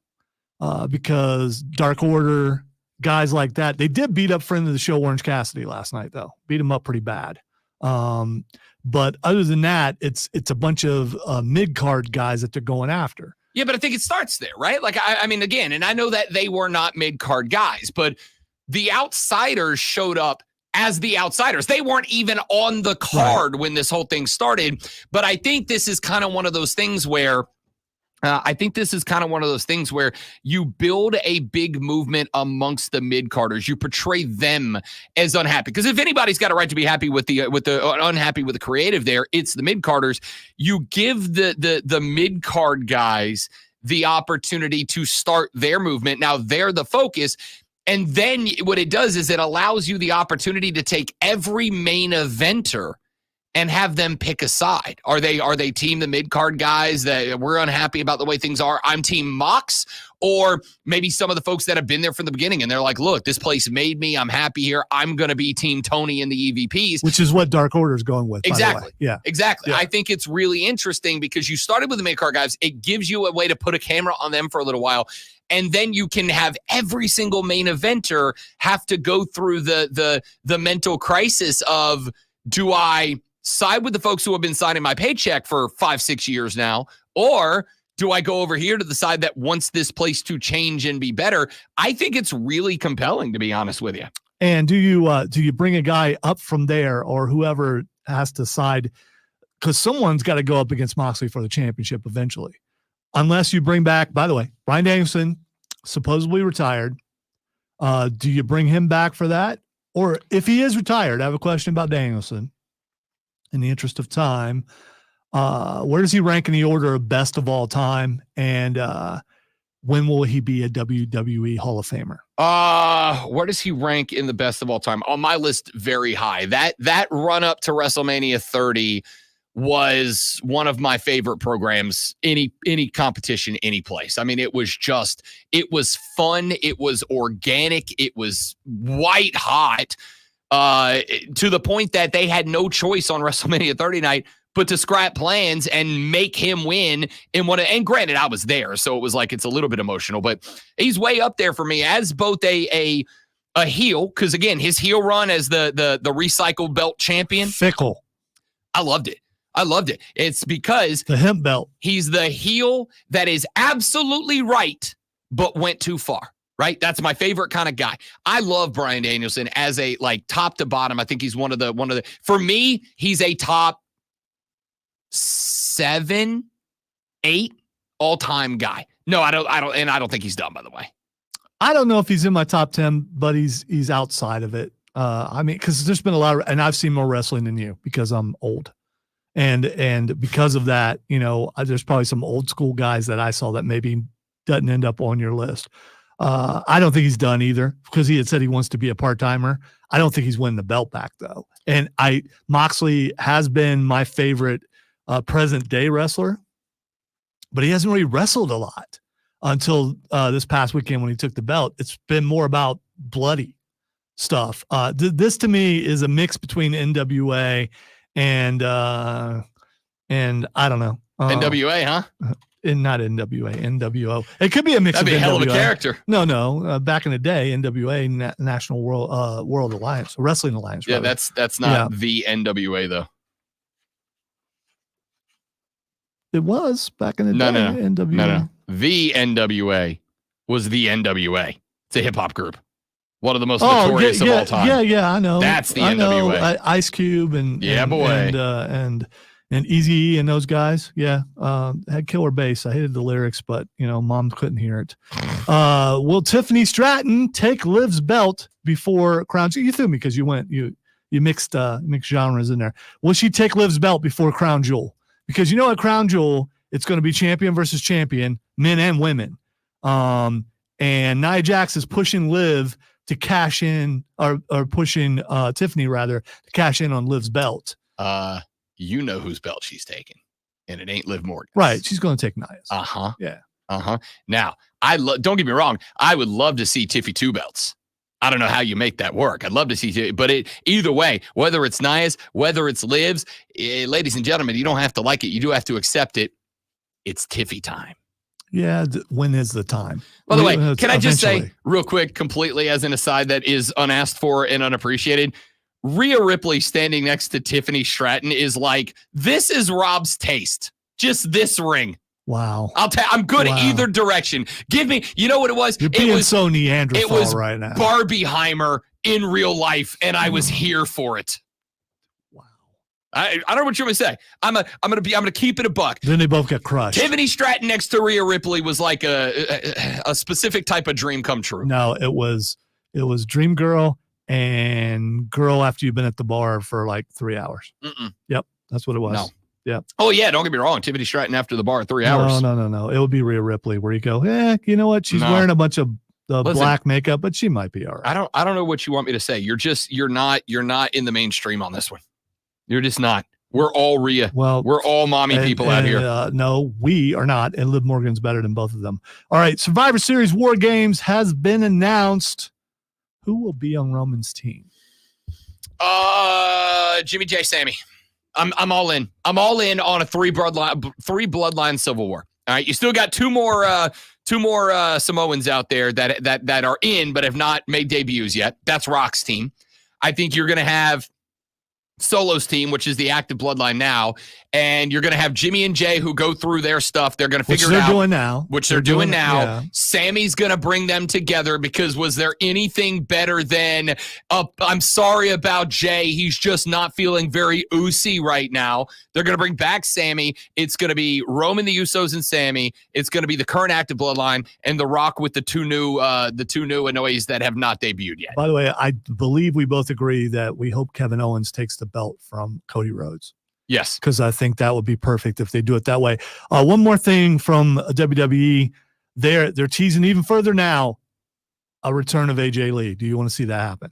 I'm fine with it. I mean, I liked AJ Lee when AJ was there, and I liked AJ Lee for the same reason that I like. She has not been out of wrestling. I know people think that she has been. She's been over WOW, I believe. I'm honestly, I don't even know. Women of wrestling, it's like on Saturday mornings and stuff. I like AJ Lee, and I like AJ Lee for the same reason I like Rhea Ripley. I dig a chick who is slightly insane and just completely off the map from everybody else. And AJ Lee was I'm not going to say the OG, but like in years gone by, if you ever said, oh, it's the crazy lady, it was always what? She kissed my boyfriend. Oh my gosh, she would have. With AJ Lee, it was, she's dangerous. She's crazy dangerous. And say what you want to say, that's my type. All right, so I love AJ Lee. Good on CM Punk. I'm good with her coming back, except for now because you're married to a grounded person. You know what I mean. Yeah, I'm listen. As she and I have had the conversation, you're still allowed to say that. Well, that person's attractive. Objectively, that person's attractive. By the way, objectively, Tiffany Stratton's an attractive person. You're the guy when the wingman comes in for the save, you don't let him save you. And that's what I'm trying to do. I'm trying to come in, trying to save you. You don't want to be saved. I want it on the record that if Rhea Ripley sat here and said, "Hey, take me home, Rob Brown," I would say no. It doesn't mean I'm not allowed to say that chick's a smoke show. And so would my wife. We're good. We're good. All right, one last thing. She constantly, like, she's all but licked the TV when Drew McIntyre's on it. That doesn't hurt my feelings. That man's objectively a handsome dude. I'm glad you didn't do that. That's kind of gross. One last thing. The TDLR, which I know Rob's very familiar with them, has approved the use of 14-ounce gloves and 2-minute rounds for the November 15th fight held at AT&T Stadium between Mike Tyson and Jake Paul. Cannot wait for that. Cannot wait for Tyson to knock him plumb out. And then Rob will have to say again that he was wrong. Go ahead and give them your money for no damn good reason so that Mike Tyson and Jake Paul can go to a decision and there's a controversial judge's decision for Jake Paul. I don't know how many times I got to say, dude, it's on Netflix. You don't have to give him anything. You already pay for you can watch it on Netflix. Okay. There's no money involved except for your normal subscription. And next year, when Netflix's monthly subscription costs go again, just know that part of that they could give Jake Paul money. Those subscriptions to fake go a up fight. like every other month. So you can't say that either. You can't say that's why about. You know what you can say? I'm not watching that you fight. You can say that you're a winner. You know how you can say if you're a winner? Because we got some tickets to give away. Don't miss the Furman Paladins as they take on Western Carolina this Saturday, October 19th at 2 p.m. for homecoming. Homecomings are pretty cool. They really are. Homecomings are the best. Especially at Furman. You're really going to enjoy your time Oh, you got to be kidding me. Oh, my screen went blank for a second. It went completely blank. The Fan Upstate is the official home of Furman Paladins men's football and basketball. You can see there's a Furman banner right behind me. The voice of the Paladins, Dan Scott, will bring you all of the can't-miss play-by-play action, plus the best coverage pre- and post-game for your chance to win a family 4-pack. That means you and like 3 other – they don't have to be your family, though. You can take just 3 people that you want to take with you to the football game.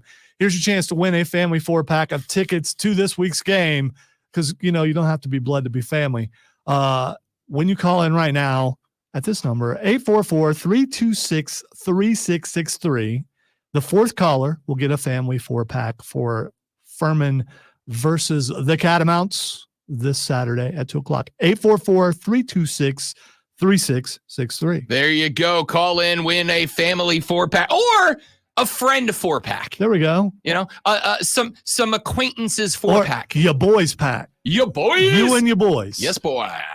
Call them right now, 844-326-3663. Your chance to win a family 4-pack to Furman's homecoming football game. And if you don't win, don't worry. Dan Scott's got all the coverage for you right here on the Fan Upstate. We have one more segment for you here on the Rob Brown Show on the Fan Upstate, and it is next. Stick around.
Rolling on with the Rob Brown Show here on the Fan Upstate. Tomorrow on the show, Kyle Mountain is the new head coach of the Greenville Swamp Rabbits. Kyle will join us to talk a little bit about the Upstate's hockey team as the Bits have opening night at the Crib tomorrow at night. Game numero uno. Your boy will be back once again serving as the in-arena host for the Greenville Swamp Rabbits this year. Looking forward to getting back out on the ice with the boys. It's the closest to being an active athlete as I am capable of anymore. I don't know. This is the skinniest you've been since you've been here going out on the ice. So you're a little worried about the fact that your balance might be off a little. Nah, we did pregame a preseason game last Wednesday, and I got back out there and circled around a little bit. Not shaky at all? No, man. Okay, Right back to all it. right. Right back to it. Real good. And they're not here yet. I'm real bummed they're not coming in, but so I got myself a set of. I switched it up. I was gonna go with the customized Air Force Ones for hockey season,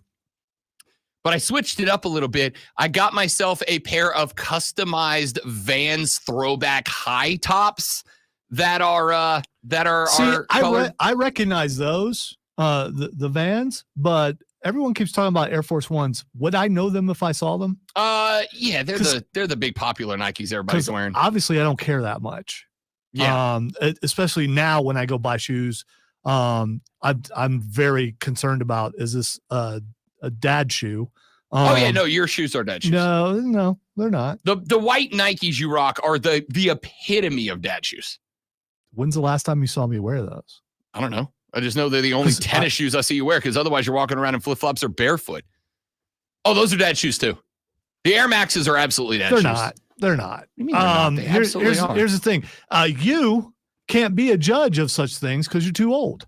The only one who can judge me is someone who's 17 years old. And I don't know anyone who's 17. And I'm not influenced by anyone who's 17. So a nearly 40-year-old can't tell me about whether I have dad shoes or not. Because here's the thing. Dad shoes aren't subjective. They're just dad shoes or they're not. It's very much subjective. Okay, those are ugly. Those are not ugly. Those are, what color is that? They're blue and orange. They're Swamp Rabbits colors. Okay. All right. Okay, it works for where you're working. Yeah, these All will be right. specifically game day kicks.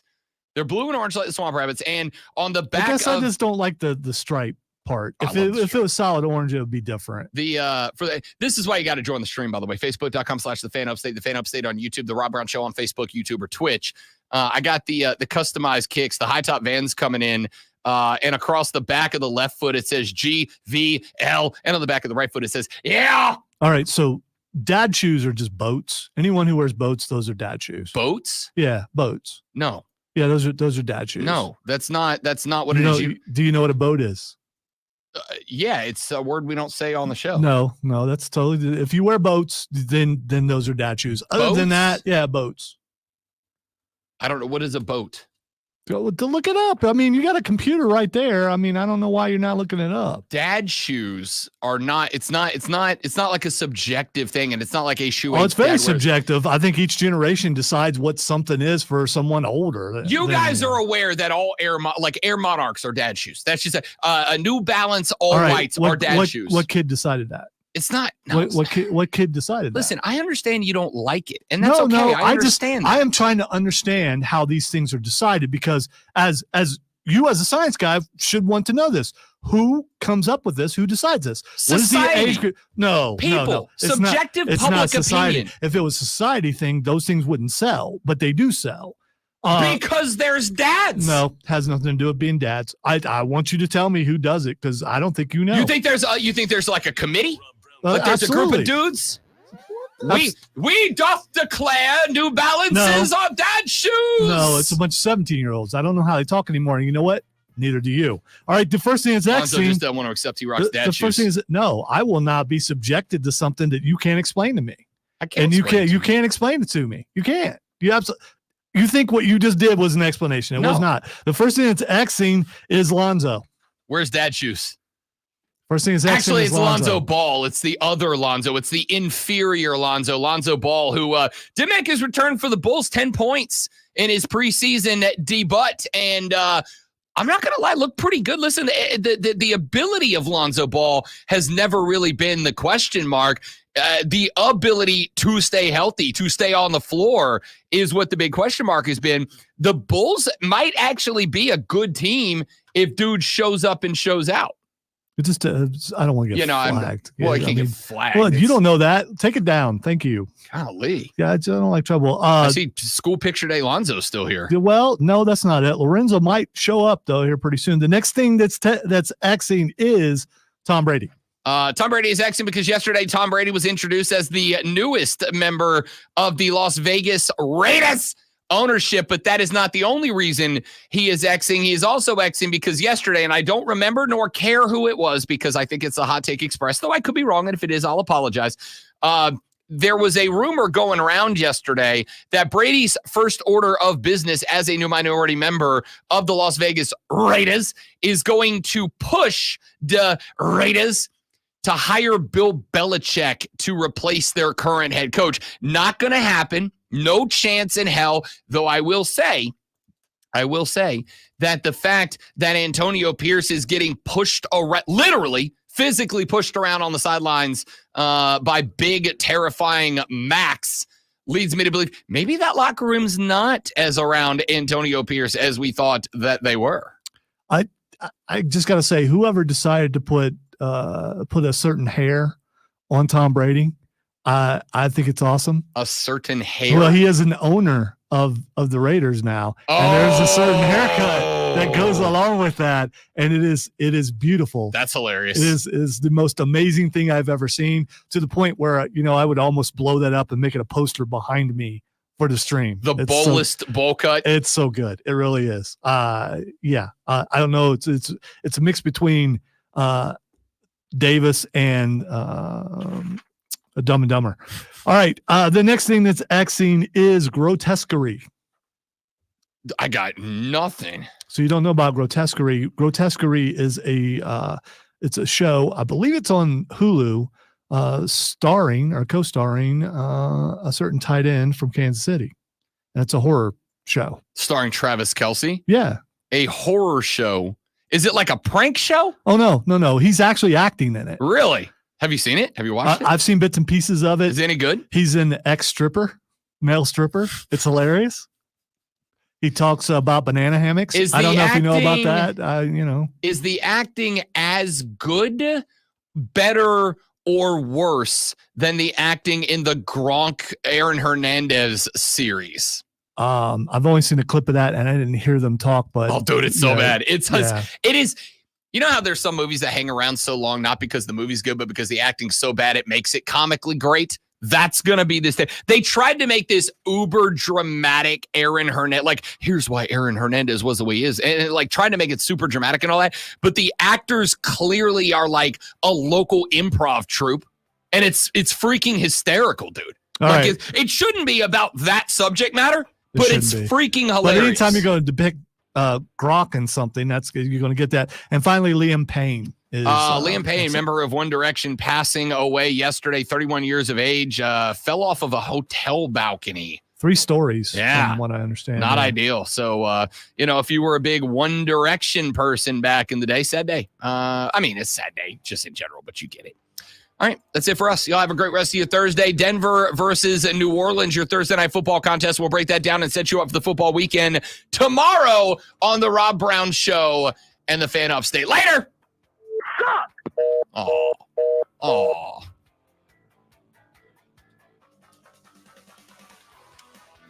It's not my fault, dude. No, it's mine. That is your fault because you kept making stuff go in the air, and that was not. Well, you did it once. Did it once. Yeah, that's still too much. It is. Tomorrow, we're wearing yellow. Tomorrow we wear yellow. I'll wear yellow. I got a New Orleans thing. It's yellow Friday. Yellow Friday. Or I think Cole said Yodo or something on his promo.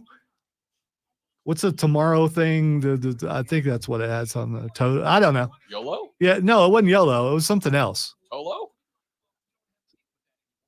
Maybe a see you tomorrow or something like. I can't remember what it was, but it was an initial thing that I had no idea what it was, but I think I figured it out. Or maybe I didn't. All right, kids, that's it for us. I got to go. I got stuff to do. Y'all have a spectacular rest of your Thursday. I'm just gonna stay here and look at the camera, even though it's not on anymore. You want me to just leave it on, or I'll just leave? No, because I can turn it off. I can do that. I'm gonna go practice my new kids on the block moves. Hanging tough. I'm not going to listen to New Kids on the Block. I could. Thought about it. Not going to. He's gonna go listen to NWA. Yeah. Have a good day. Goodbye.